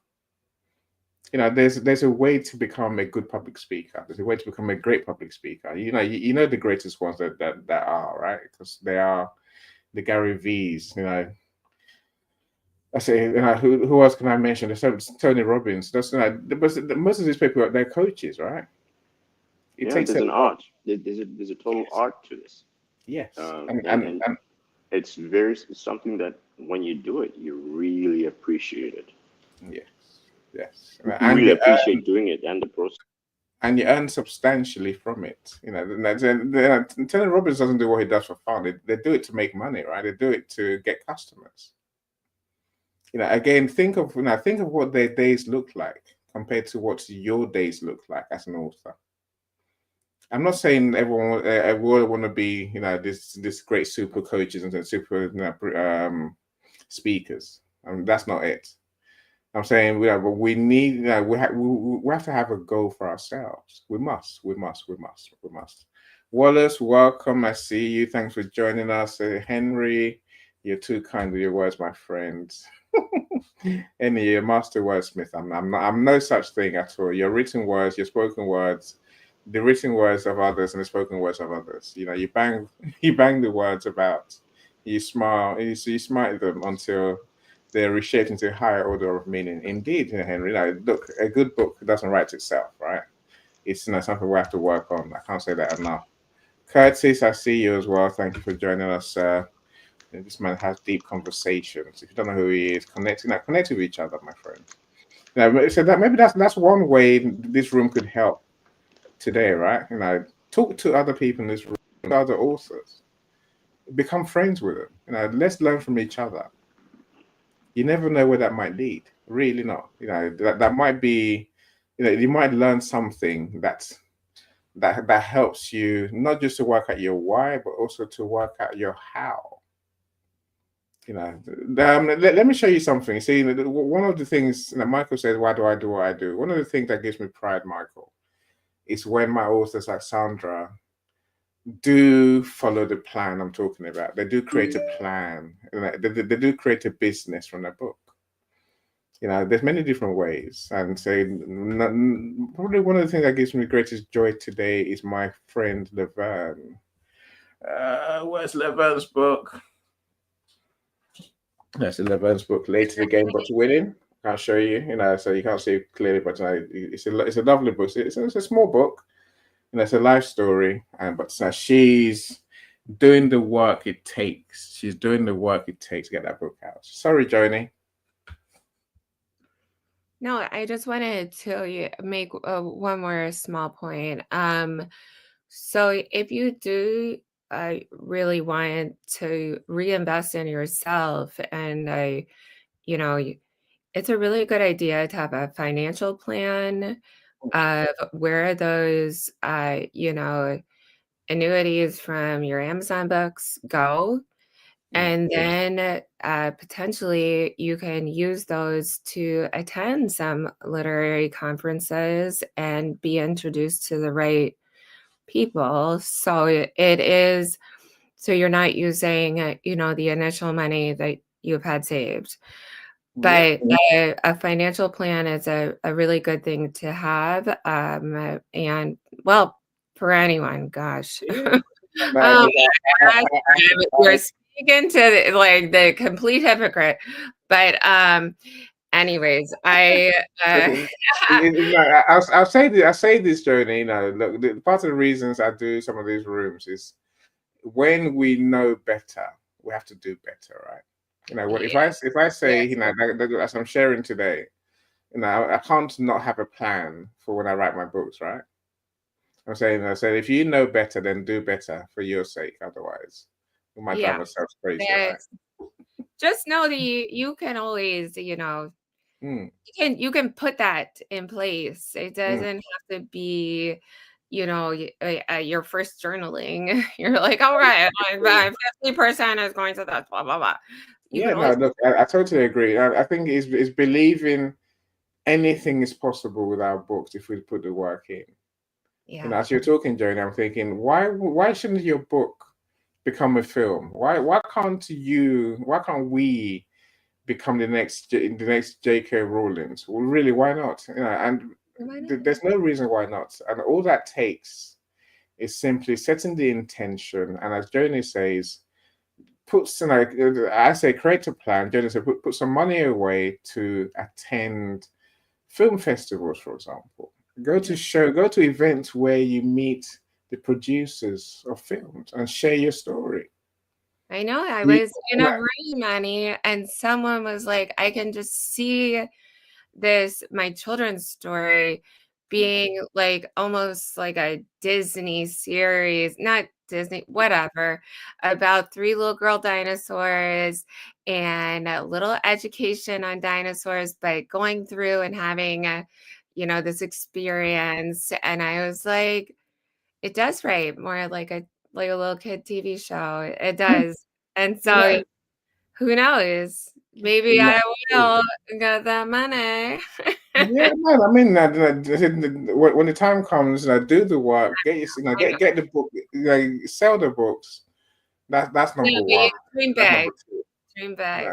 We'll get there, Journey. So sell the books, and then do the work to publicize the books, to get the book in the right hands, as Melanie said much earlier, right? Melanie, you've been too quiet. So I want to show you a film quickly for one of my clients who just cheers up my days every day these days, because I just love what she does. Garfield, welcome. Garfield, we need to talk, my friend. I've got a problem, Garfield. I got a problem. We need to talk. I'll message you afterwards. I'm so glad you turned up. Garfield is a journalist, one of our big papers here in the UK. I see you, Elaine. Elaine is back. Yes, Elaine. Les Brown is one of our greatest speakers indeed. He's one of the superstars, right? It definitely is. And there's many of them. Again, most of them do have books. They have their models, their solutions, their strategies in books. This is why we write books, right? Linda, welcome. I've mentioned you already, so I'm glad you're here. Cyrus, I do see you on stage. I will come to you soon enough, matey. Yes, books with typos. I tell you, it's a hard read. Would I send one back? It depends. Nah, it's a hard one, Elaine. But I won't carry on reading this. I get distracted enough by anything. So, the book with typos it's a no-no. But not many people would understand the idea of editing and want to invest in a book in that way. No, it's not just paying the editor. The editor will tell you what's wrong with your book. You have to then do the work to correct it. They might tell you what to do. I'm saying but it's hard work and it's a long process. I'm expecting Annie to write back to me and to tell me, rewrite this book, this portion. I like that. I won't. I'll get my editors to tell you instead, Michael. Okay. Elaine says, I like that. A financial plan for professional speaking. Yeah, no, this is what we need to do, Elaine. Joni well said. I totally agree with you. And Elaine says, I'd like to know the formula for meeting influencers. Shaquille O'Neal, for example. I have a project you may be interested in. Let's talk, Elaine. Well, I have to book in your diary anyway, so I'm back to booking your diary. I'll introduce you. Yeah, some of this is crazy. Look, this is LinkedIn. We'll talk about being 6 degrees of separation away from everyone in the world. So someone Elaine, trust me, has a link. I do know Allen Iverson, so maybe he could get us in. There you go. Now look, connect, and then talk to people, and then you never know what will be possible. I assure you. So I'll book today, Elaine. So I was away last week, so I can book in your diary for us to meet. Blessing, welcome. I see you. Elaine says, "Wow, yeah." Garfield, indeed, it's long overdue. Yeah, especially now I feel robbed by the courts, Garfield. I want redress. Anyway, I'll tell you more for sure. Jay says the issue is having the courage and professionalism to have someone else read your work when it comes to editing, for sure, right? That can be such a personal thing that any deviation from it can feel disrespectful and disappointing. And some people just, they can't stand feedback. We can't be those people, right? We have to be open to people's ideas. We have to say, here's how I look at it. I love to publish books fast, but in reality, I've learned it's best to publish the best book you can. That means take the time to get editors to look at it and then make the changes you have to make. Forget your ego, your pride. The ego and the pride thing, my friend, is all about how can I write the best book that's going to help my readers and help me. Now, let's come back to helping me, right? Let me show you what gives me joy as a publisher. It's when my clients work their book. I'm using that word deliberately. Let me show you something. Watch this for a couple of minutes, and then you get the idea of what it means to work your book.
I could carry on, but I'm sure you get the idea, my friends. Hopefully, you worked out who the author was, right? Who the author is, Laverne. And so it makes me emotional when I see authors take their book and run with it. That's what I'm trying to encourage you to do today, my friends. But that comes from, I can't say enough, it comes from knowing your why. When you know your why, you tend to put more effort into it, right? It is a case of, of course, Laverne's thing was a book signing, and I love, how many of us actually planned the book signings? I hope we all do, right? I hope we all do. Would I say that? Even though we're doing public speaking, we can do book signings at the back of the room afterwards, right? I'm saying, well, you have to make a plan, to go and do book signing events in your community. She's in the US, by the way. People are queuing up to buy her books. So a lot of people have this weird delusion, this weird thing that if I just put my book on Amazon, it will sell. It won't. Sorry, bad news. Unless your book is mega, mega helpful, unless you do some serious marketing, your book will never get started. So most people don't sell 300 books. Most people don't sell 50 books. Don't be that person. Be more intentional and plan to do the hard work. That's, So Elaine said, did everyone see the team at the back table? That's what support. Truly, it is, it's the work, Elaine. It's the work that people have to do, right? Elaine, you're scaring me. Someone told me to just throw it together with AI. Don't put it and put it out there. Don't do that. Never do that. I'm an ex-biologist. Error's not allowed. I agree. Don't look. The only way your book is going to do any of the things we talked about today, open doors for you, help you build your business, be your business card, leave a legacy that you'll be proud of, is if it helps people. And the only thing that's going to help people, my friends, is you sharing your expertise, your unique knowledge, your unique insights. That's why we write books, right? Anyone can write an AI book. It's not your book. It's generic information. And maybe you can spend a good time put it into your language, into your speak. But if you don't put you in your book, how are you going to build authority? How are people going to know that you actually know what you're talking about? They won't. Or at least you'll be exposed when it comes to talking about your content and your book in public. People will soon know that it's not your book. Don't be that person. Elaine, talk to me. You've been quiet way too long, Elaine. No, sorry, not Elaine. Melanie, sorry, Melanie, ignore me. I'm looking at Elaine in the comments and I'm talking to you, Melanie. Annie, you're so funny because I'm looking at my small phone. I can't really read, but I know Melanie, and she's very quiet. I guess we're just thinking, where is Elaine? How come we don't see her? Yeah, don't worry. Look, I'm allowed to make mistakes. No, I'm looking at Melanie and I'm Of looking at course you're Elaine at the same allowed. You time. are But here for Elaine 90 said something. minutes. You can make a simple mistake. It's like, look. Garfield, I think I love your comment. People buy people, or more precisely, people's ideas, especially if they see value in them. I agree with you entirely. Now, your readers are buying you essentially. I don't know how AI can help in that process. AI is a cheat that we don't need to do. And Joni, so Elaine says she wants to connect with you, so do connect. If you have any troubles, then let me know. I'll connect you two in a group chat. That goes for anyone else here today as well. Melanie, talk to me. I will. Melanie? Okay, you've unmuted, Melanie, so hopefully we can hear you. Said hello. Yes, okay. So you're writing 2 books, right?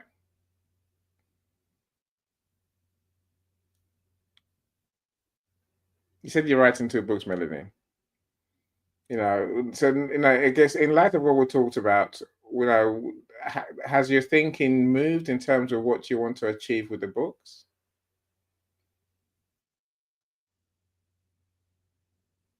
Oh no! Oh no! See, we can't hear you, Melanie. I'm hoping you're not sharing genius. Oh no, we've lost your sound somehow, and I'm sure it's not just me. I can't hear you. Yeah, I can't hear her either. Anyway, may I say something really quickly? Of course you can. Yeah. And Thank look, you. can I get you to do me a favor, Sure, go. Tracy? I said I Uh-huh. know you published your husband's books, right? Yes and no. Okay. I was going to ask how is that going? So now, I guess in light of our conversation, what can we learn from I know your husband is hands off, so Well, you're more the one he's doing it, right? been marketing it on and off. So he's been approached by some TV drama producers, those movie makers. Actually, he's a former cameraman with a very famous movie director. So he spoke to my husband about making his book into a soap opera, something like that, a TV Wow. series. And I said, don't do it because, you need to keep your plate small, don't get too many things on your plate.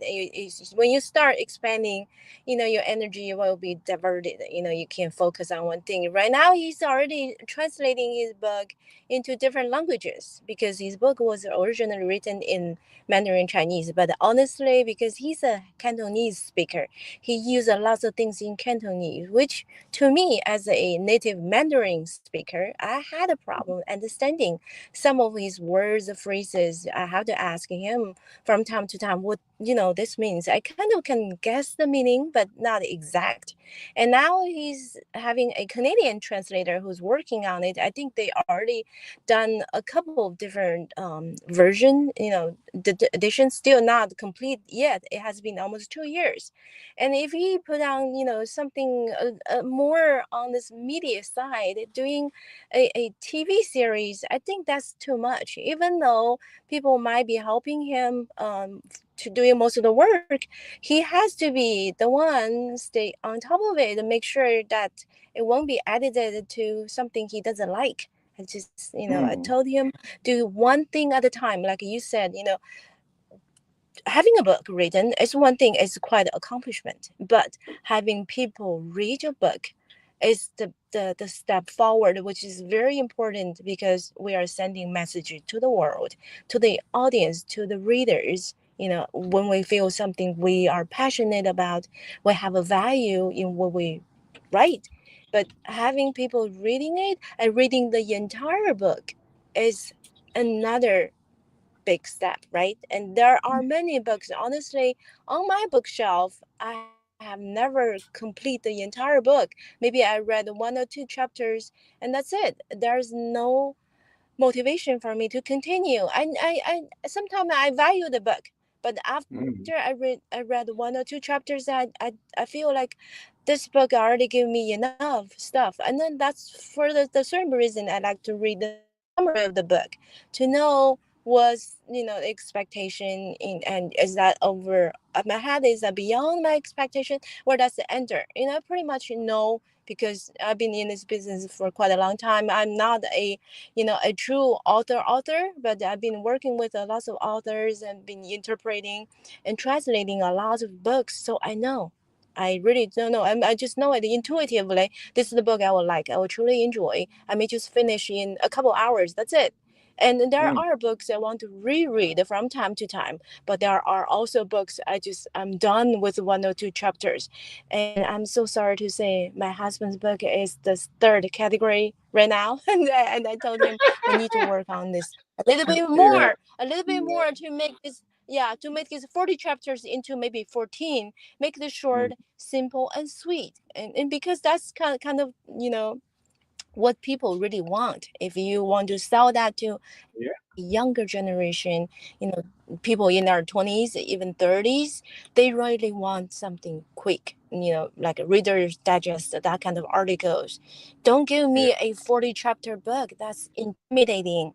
Just get the best part of the better part of the best, and people will buy it. And that's I, why I agree. I heard you say public speaking, throughout the entire show, because that is important. Your passion will show when you tell people something verbally. Writing is one thing, but make people hear you is another. Thank you so much, Annie. No, thank you. No, look, no, again, it's an important point. Big books, and people are writing big books these days. I don't know why. It is people don't read them. People haven't, we have the attention span of, and if a goldfish, my goldfish, by the time it's gone around this goldfish tank, his goldfish tank, it's forgotten that's still in a goldfish tank, which is a strange thing, right? Can you hear me? And people have that low attention Hello? span. I can hear you perfectly, Elaine. Welcome, welcome, welcome. I'm so glad you're here. So give me 1 second, and I'll come to you for sure. I'd love to hear your thoughts especially about your funeral planning book. My daughter works in funeral planning. No, she works in funerals. Full stop. She actually handles I don't know what you call them. They're people, right? So that's a different kind of world. I'm freaked out by all of that. I'm too quirky. I'm too squeamish. I'm a big baby, really. But I'll come to you in a second, right? Garfield says, I beg to differ. I agree with sending messages, but don't forget that as authors, writers, as publishers, we are knowledge managers. Some people consume knowledge in many different formats. We can write someone and format in different formats. Yeah, no, of course. Now, as Tracy says, now they are working on putting her husband's book in different languages. I think her point was more the size, Garfield. No one needs to write a 400-page book. Even a 300-page book is big. I started one last night, a 300-page book. 245 pages. That's a big book. In case you're wondering, where is it? Let me show you so you can get the idea. Yeah, you might think it's not big, but it's big. So this is a book I'm reading, Ice, by my friend Shola. That's a big book. That's 250 pages. That's what it looks like. That's a lot of pages, right? And I'm trying. I've started. Like Tracy said, I will start most books that I buy or that people send me. And people send me books every day, by the way. But I'm easily distracted. And for someone to carry on reading your book, they have to find real value, the reason to carry on reading. Again, your best friend is your editor. Your editor, it can help you. Editors don't just do grammar, spelling, and language. Editors will do developmental stuff. Like they will develop developmental editing. They will tell you where your story is going flat, where your content is gonna bore people, where you're repeating yourself, where you could be more impactful. We could add more stories, more examples, more transformation moments, as Jay calls it. These are all the things that editors can help you with. Let me stop talking. Elaine, welcome. Like I say, Elaine legitimately this time. No, I'm actually talking to someone on stage. I'm not calling Melanie Elaine. Elaine, Hello. how are you doing? Hi, everybody. I'm doing very well. Thank you so much for welcoming me. Thank you for joining us. It's a joy to have you here. Yeah. Have you worked through your gripe with StreamYard yet? Or is that still? No, I'm not using StreamYard right now. I needed to scale back. I had a lot going on. And then as an entrepreneur, I'm one of those crazy ones that I will pay no bills to make sure my business is going forward. Yeah. And my daughter, she sort of found out about the expenses and lost it. I think there should be a movie about that because it was interesting. I had never seen that side of her. No, but StreamYard is they are. I know what I'm trying to say. So no, they were a normal company up until LinkedIn decided that they're going to be one of their preferred partner for streaming. Suddenly the price went up. Suddenly they created a paywall right at the front before you could get a free account, and then decide to pay for a package, right? And the free account quite good. Then suddenly they say, no, you can't get a free account. You have to pay first and then get a free account. And then the price just keeps going up. I would say I pay $20 or $25 a month. People can pay up to $80 a month. I'm like, what are you paying for? No more than I'm getting. So I don't know. It's a weird thing. Anyway, that's this is one of my gripes in life, my friends. And Elaine, we might write about it one day somewhere. There's always another product that comes and trumps yours when you take advantage of people. So I decided to walk with my 2 feet and go elsewhere and do other things. I agree. Yeah. I agree. Let's talk about your book. Have you got one book or have you got a couple of books? I have a couple of books. I did a compilation book called The Life in the Project Manager quite a few years ago. The goal was to have 100 project managers, and we ended up with 50. So if anyone is ever thinking about doing a book where everybody contributes a story, that is, you think it's going to be easy. You tell people you need to use this size font, this style of writing, write the third party or whatever whatever you tell them, they do the total opposite. When they finish the sentence, instead of just doing a carriage return, they do 2 spaces. They put all kind of stuff, or they, instead of doing 1 carriage return or 2 to get a double space, they do 3 spaces. It's like they make up their own format. And so the book is jacked up. If you don't, then you have to go into each person's story and edit the wording. And it's hard because you're from the UK. So when we here in the US get writing from the UK, we're like, what is that word? Oh, they use the word wrong when it's right for UK, but it's not. It's like different for the US. So it's hard editing work of other people, because then you lose some of the flavor from that person's culture.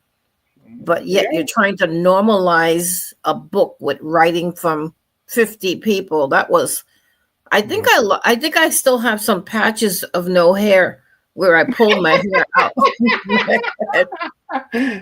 Elaine, I totally look. I understand where this is my anthology. Lessons we learned from COVID. So I've got 10 authors in the book, and no one knows until you've done an anthology what it takes to do one, Elaine. And it's like I say it's like herding cats. Getting cats to do the same thing at the same time. You can't.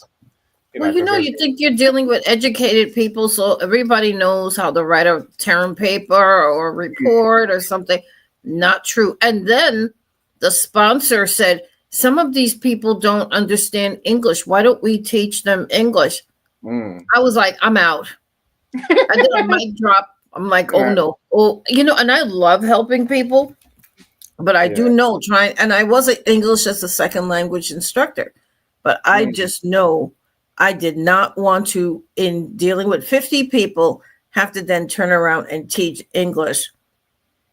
If anything, I would have teach them all the curse words, because that's what I do when I learn a new language. I look for the curse words first. Don't say that. That's not going to help your book, right? Unless it's a book like that.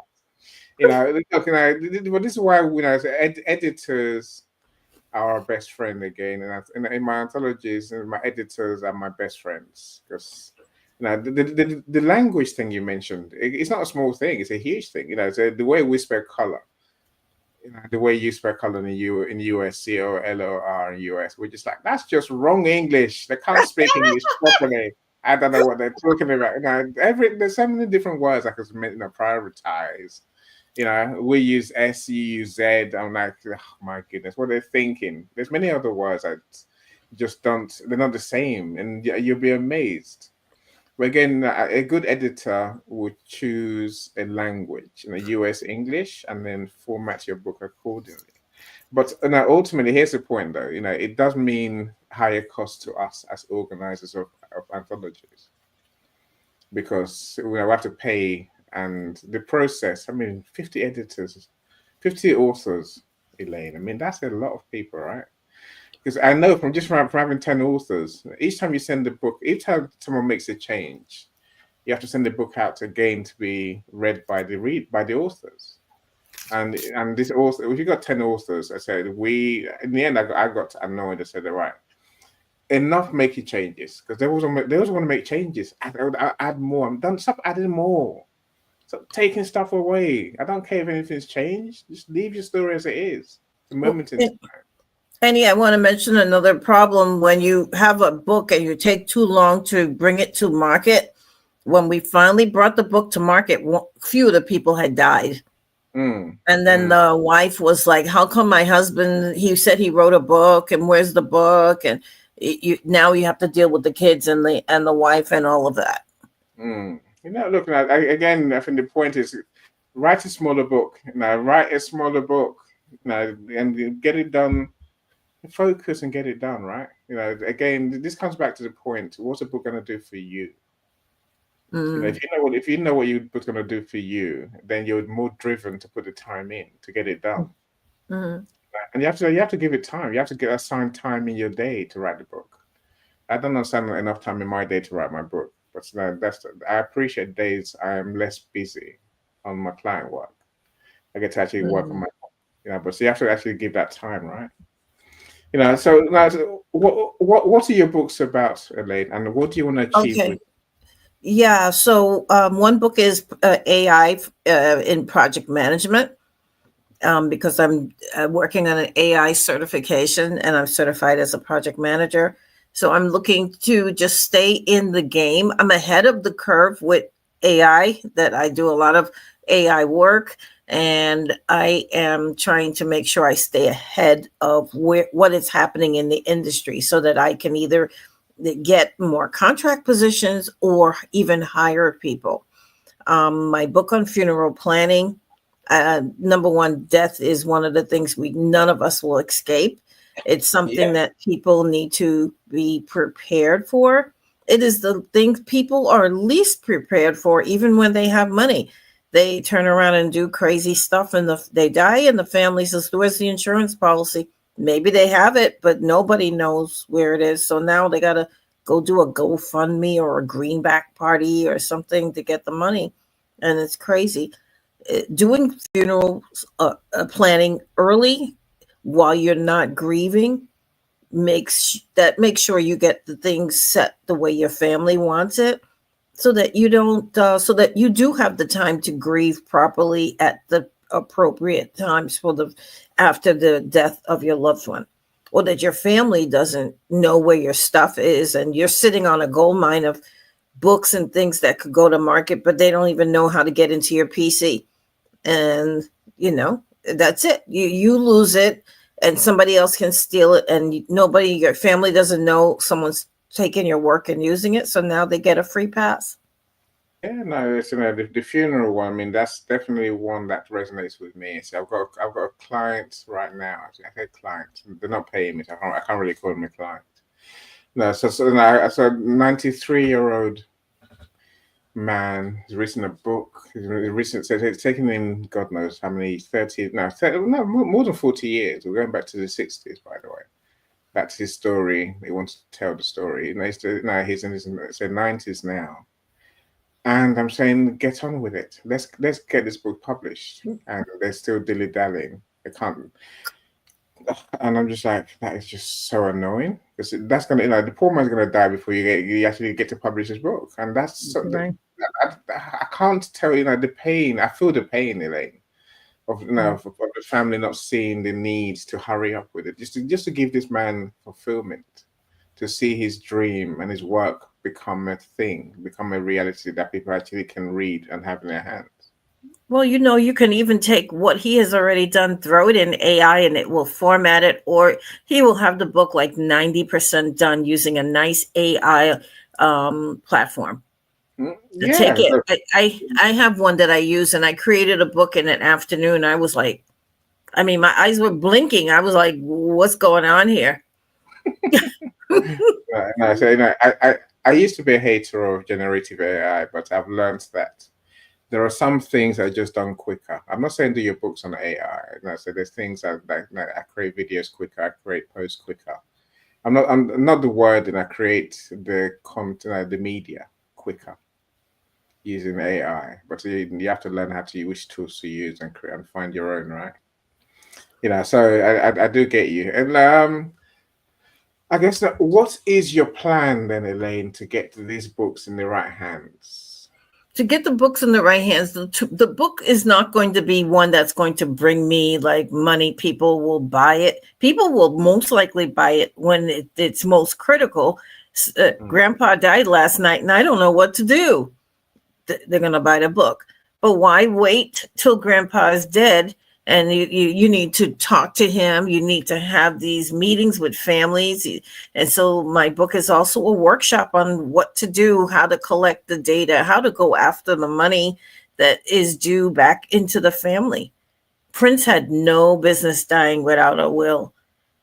All these people, they maybe they thought they were invincible, but when it go, what I wonder too, when that money goes back to the government, how come we don't see when the government says, oh, we have a deficit? Well, what are you doing with the money you get back from people that family can never claim those millions of dollars? What's happening with that money? The money intestate, the money intestate, the money that no one ever gets to see ever again. It's a robbery. Look, and I love the idea of your book. So let's get it done and get it out there is what I say. Definitely. And also one of the things of not getting your book out, when you talk a little bit about it, like in a group like this, somebody may say, oh, I'll go run and do a book like that too. But the issue is that they could never. I've done a couple of funerals for families. So a lot of times people come to me and say, oh, my dad is dying. I was wondering. I said, sure, here's an outline. I'm not going to give you all my notes. Here's an outline to give you an idea. They're like, oh my God, it's so much to do. Well, pick the most important things. Exactly. Pick the most important things. My book will help people to prioritize and to even do their own funeral planning in advance, prepay for their funeral. So they've removed that burden from the family. They can sit and say, I want this done. I want that done. I want end of life. I want to make sure my family's treating me with the respect it's due. Yeah, and just doing the right thing, right? Again, people can wait till the end. They can wait until it's too late. But it's a job for us to get people to appreciate even the issue that we're writing about, for them to take it seriously and want to buy a book to address the issue, right? But it's a job. It's a job where that's a job of the author. But again, I think when that is ultimately getting your book in people's hands today is ultimately your goal. It guides the energy you put into the marketing, into getting into. I can imagine for someone like you, of course, you want to talk to funeral homes, but then that's too late almost, right?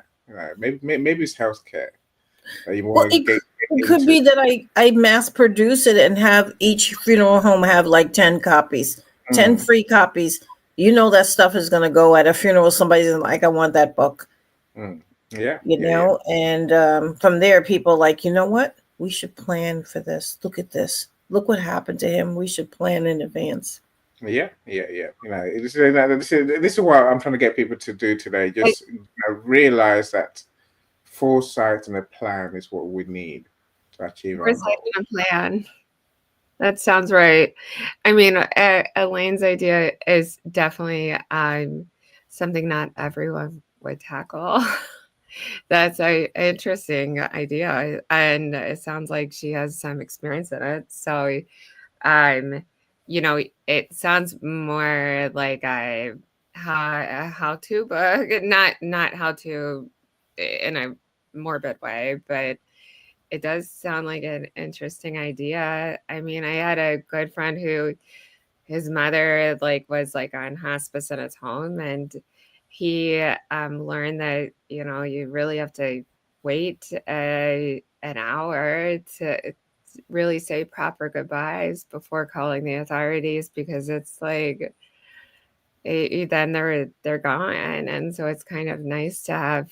I would never think that. So I think it's a good idea, and maybe have like a little checklist in the front of your book, and maybe have stories like this was Amelia's story. This was, your Darren's story. This was Mike's story. Just like to give some little advice, but that is a weird book to write, but I like it. I think you're doing good. Thank you. I think I agree with you. It's about painting a picture, isn't it? Painting pictures. You get people to really understand. This is not someone else. This could be you. And and the more stories you can tell, the more engaging the book will be. I mean, look, there's many ways to write a book. I mean, you could just write steps. I've seen it done, and those books are dead boring. The ones that tell stories. Now, tell stories. People remember what you told them, right? It's like showing them. You can take them back to the moment. They can learn the bigger lesson. Bless you, Joni. Melanie, you've been too quiet for too long. Can you hear me? Yep. Yes. Okay. I'm working and listening at the same time, so my apologies. No need to apologize. I guess from what we talked about today, have you got something that's anything in your mind changed or formed? Well, I need to make a better plan on getting these books out. It's like, especially like with my children's book or whatever, I'm not really a big illustrator type person, and I need some illustration for my children's book. But I'll figure that out. So I just need to come up with a plan. I have so much going on. I have my own business. I design jewelry. I also was in a car accident a few months ago. I got hit by a semi truck a few months ago. But I just need to come up with a plan. I also sing. I'm an actress. So I'm just doing a lot of stuff. So I just need to come up with a plan to get things out in a timely manner. So, Melanie, but it sounds like jewelry creating could be a good instructional book for you because you know about it.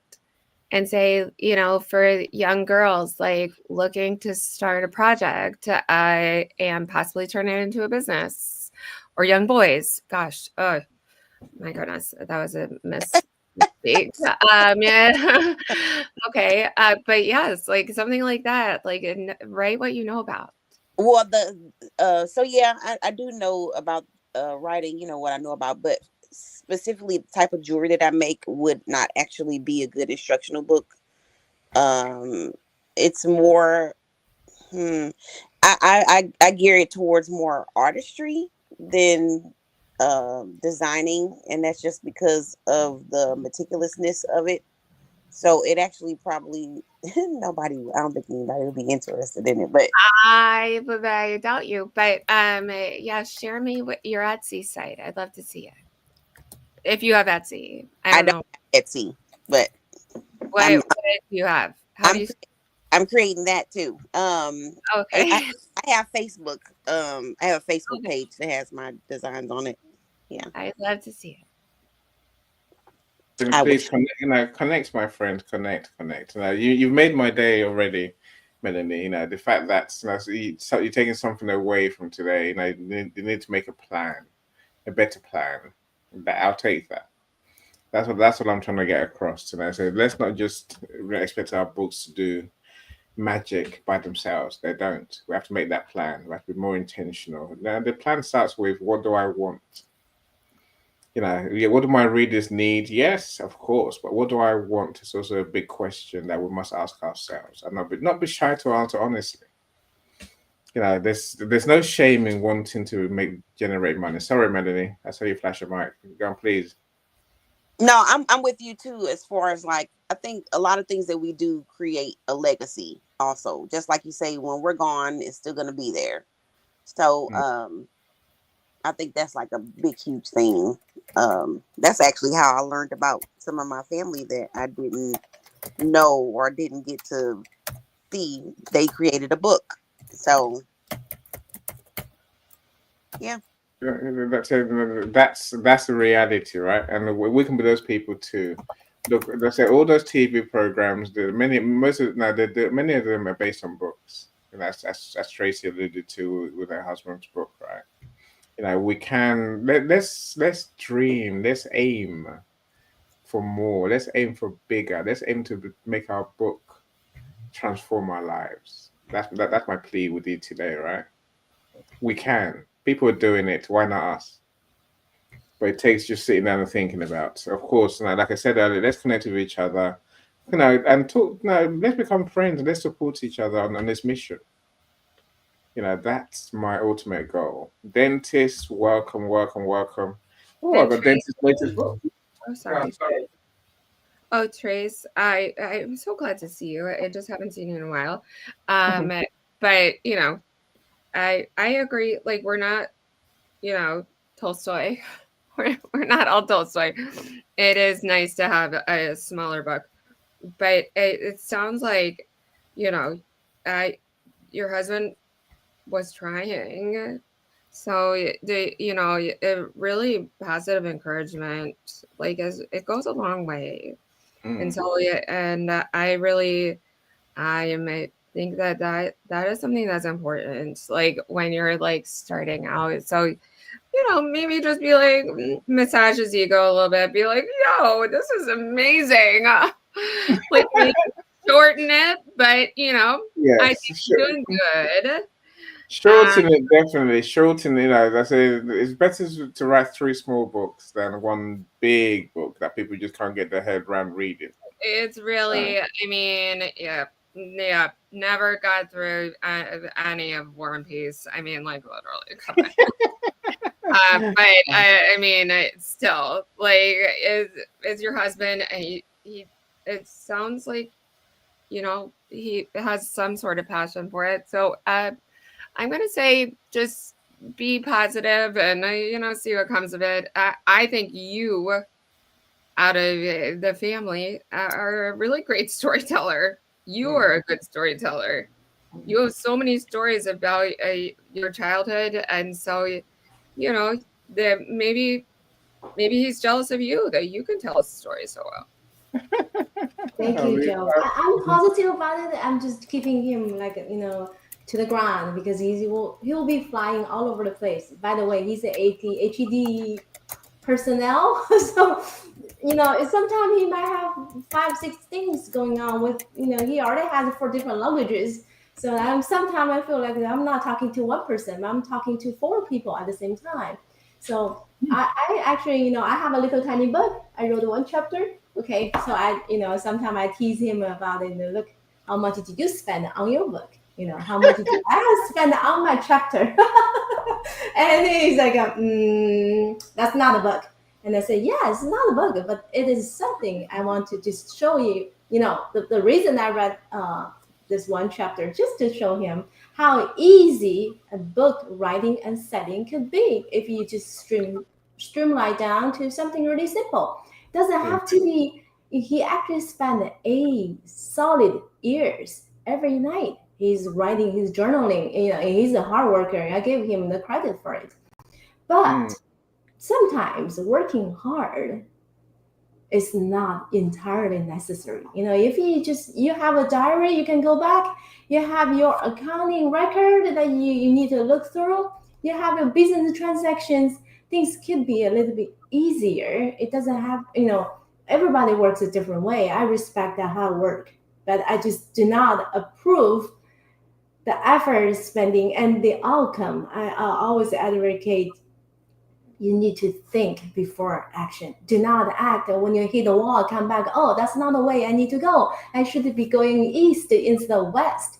But I cannot decide for others. I can only say from myself, my own experience. I did the whole thing, how to write a book, how to publish a book, how to market it. And I know the process before I can possibly educating or giving people some opinions. I need to walk the walk, put myself in somebody else's shoes and walk a mile before I can, give something constructive. And I hope he can take some of the advice. And because of his book, I became an audiobook producer, I'm thankful. I'm very grateful for that. At least this is something entirely new.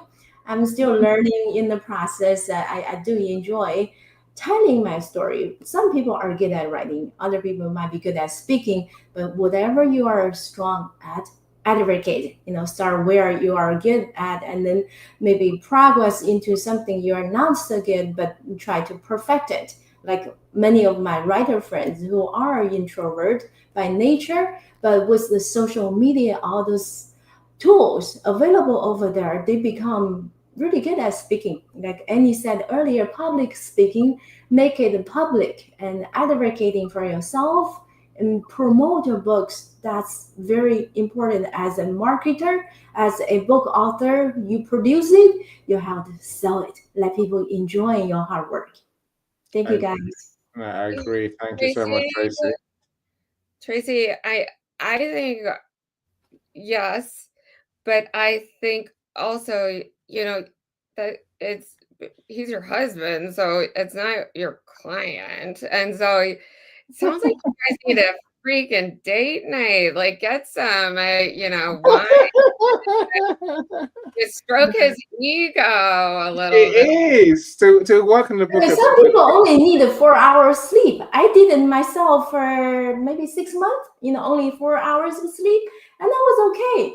But then, your body tells you, no, no, no, that's not the right way to go. You need at least 6 hours sleep. I think now I'm pretty much back to normal people zone, 6 hour to 7 hours sleep every night. I think this is normal. Sometimes people might be driven by a passion. For a long time, I don't even realize it. You cut your sleep, you cut your rest time, and that's going to put a lot of stress. And that's why mental health affect physical health, right? Yeah, sometimes some people, okay, namely my dear husband, he says, if you feel cold, you think it's not cold. And then you will feel it's really not cold. He's that kind of person. He doesn't have a strong will.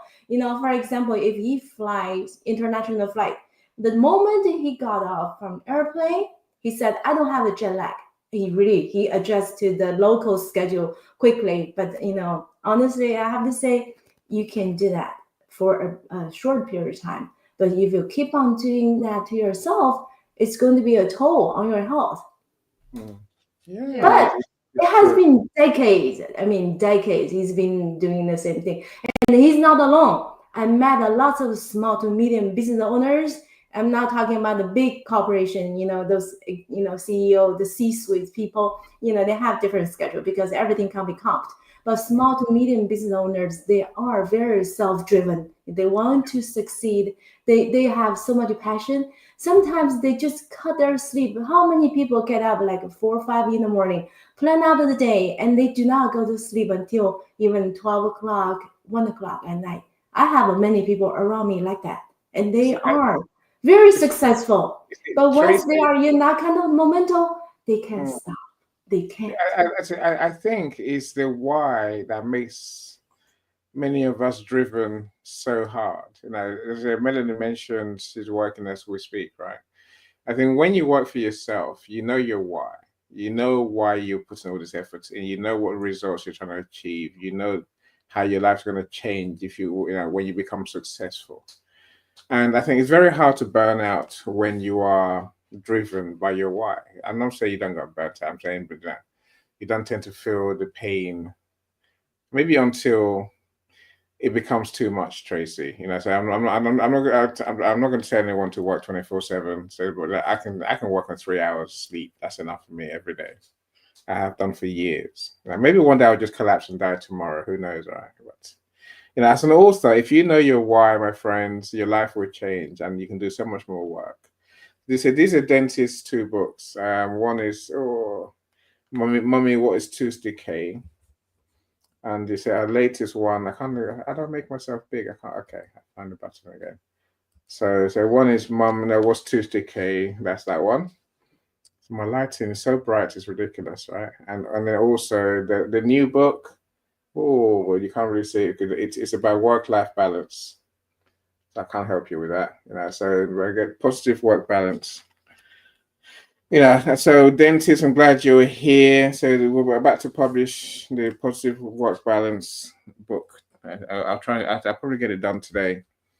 But we need to be driven by our goals. Let me welcome Mark. Mark, I see you. Glad you're here. Says hi, Tracy. Says hi, Joni. Thank you so much for being here, all of you. Michael, I wonder what your thoughts are now you've listened to everything. Michael, what are you thinking? Michael might be back at work for all I know. Michael, you haven't unmuted. We can't hear you. Can't unmute you either. Anyway, nothing we do with Michael. Look, my friends, there's one thing that cheered me up today, right? And I'll say this. Apart from my YouTube friends, please like my video, like today's video, comment, and subscribe if you haven't subscribed to my channel. So that would cheer me up. I always need numbers. And if anyone is not on my YouTube, please let me know. I would love to send me your YouTube and I will engage and subscribe. And I can send you mine as well. So let's support each other. We all need to get to that 1,000 subscriber mark and our watch hours. So do support our friends. But the one thing that's given me joy today, my friends, is the fact that no one's mentioned that they want their book in a bookstore. Forget that. You don't want your book in a bookstore. That's a vanity project. Do you want your book in W.H. Smith's? What do you call it in the US? It's not Walmart. So something like Barnes & Noble, you call it, right? You can put your book in Barnes & Noble. We still have a Barnes & Noble. Right, so you can put your books there. You're not going to sell much books. The numbers just don't add up. If you want to see your book on the shelf, take your book physically, take a copy of your book, go to Barnes & Noble, put it on the shelf and take a picture, and then leave. Right? Because if you're going to try to sell your book through a bookstore, the point. They will expect you to drop your price by so much. It's not worth it. You sell more books online than you sell in bookstores. That's a fact. I'm saying don't make being in a bookstore, being on a bookshelf, your goal. Your goal has to be much more impactful in your life, transformational on your life than where you might see it. Look, my friends, I can talk to the links to the books, the 2 books you just showed to us. Do you have I'll put them in the comments. So yes, do have a look. I've shown many books, by the way, today, as I always do. So because I love my authors. I love people who write books, and I love to be part of their journey. Melanie, when you're ready, let's talk. Let's talk before, Melanie. Let's talk soon. If you have a diary, send me your diary. I'll happily book to meet with you. Just to find out more about what you do. If you want to go, if you got a publisher already, no problem. I'm not published yet. Let's talk, because I'm curious about what you do, and I want to know more. I will never know more by DMs. I want to know more by meeting you. And us talking properly. Just send me a message. I will do. Thank you for coming on stage. You brightened my day today. So I love when new people come on stage. You're on a lane. I can't thank you enough. And you like old people too. Yeah. Well, I never call you old. Familiar friends, familiar faces. That's why I call you, Tracy. I never call you old, because you're younger than me. That's the worst thing, right? That's Ennis life. I know. Gosh. That's why you made it to this point, hon. It's because you have so much experience. Oh. That's just like you're a wise old owl. Oh, thanks. A wise old owl. Is that a compliment? That's a compliment, right? That's a compliment. I have an idea. Can you please start a book club? I think it will be successful. Just pick one of your published books, and we can start reading about it. Maybe. Keep it short, like 30 minutes. Will you engage in the book club, Tracy? If I create it, would you engage? Because obviously there'll be a group on here on LinkedIn. Well, say it's hard to get this. Hard to come every day. Maybe YouTube channel, like a book reading with something like that. Yeah. Because you have so many books, you have to showcase them, one at a time. Maybe you can do a lucky draw. You One know, book. so we're going towards bigger events for authors, Tracy. That's where I'm heading. And there's no reason why I can't do events for authors. So I'll probably do on the back of that, right? So I'm planning an event in August for authors. Now, essentially, I'm going to give the authors a stage, a public speaking stage, and when I sell tickets and have a big audience, so we'll aim for 1,000 people if we can. And so that way, people can begin their public speaking journey. And then we're going to turn that into a hybrid event. So there will be in-person event where people can come and meet the author, basically. So it's what I think we're going to call it. So you can meet the author, you can buy the book, have a signed copy, and the authors can also do the public speaking and deliver the message. They can do it remotely or in person on stage. Now I think it's taking these events into the big world offline is one. That's why I'm heading, I think. Yeah, but meet the author, so audio live stream room. Yeah, I think that's dope. Yeah, so I think the authors that I get to commit to my events, for example, I can do events with them to read their books. And also, because I'm not really familiar with StreamYard, but I know on Restream they have where they can make donations. Maybe they can purchase e-copies online right there. Something to consider. To truly support. Let's talk. Sales numbers. Yeah, let's talk. That's fine. Anything that can help my author sell more is a good thing, right? I say I would love to just find new ideas. So we need new ideas. It's so hard to sell books these days that we need new ideas. We need that to pull our brains together. Joni, you're looking keen. I just wanted to mention one thing. So Tracy had said her husband has 4 different love languages. And I was like, whoa, that means he knows about love languages, which means he wants to be loved. And so I'm pretty sure that words of affirmation and physical touch, 2 of them. So I just encourage you, because as a divorced woman and going through a lot of crap myself, just love him. I know that it's like a different, like, kind of cultural thing, but you're so smart. You're like maybe intimidating, honestly, because you're so smart. And I have heard you speak, and you are so smart, and you've been through so much. So I give him a little bit of what is it called?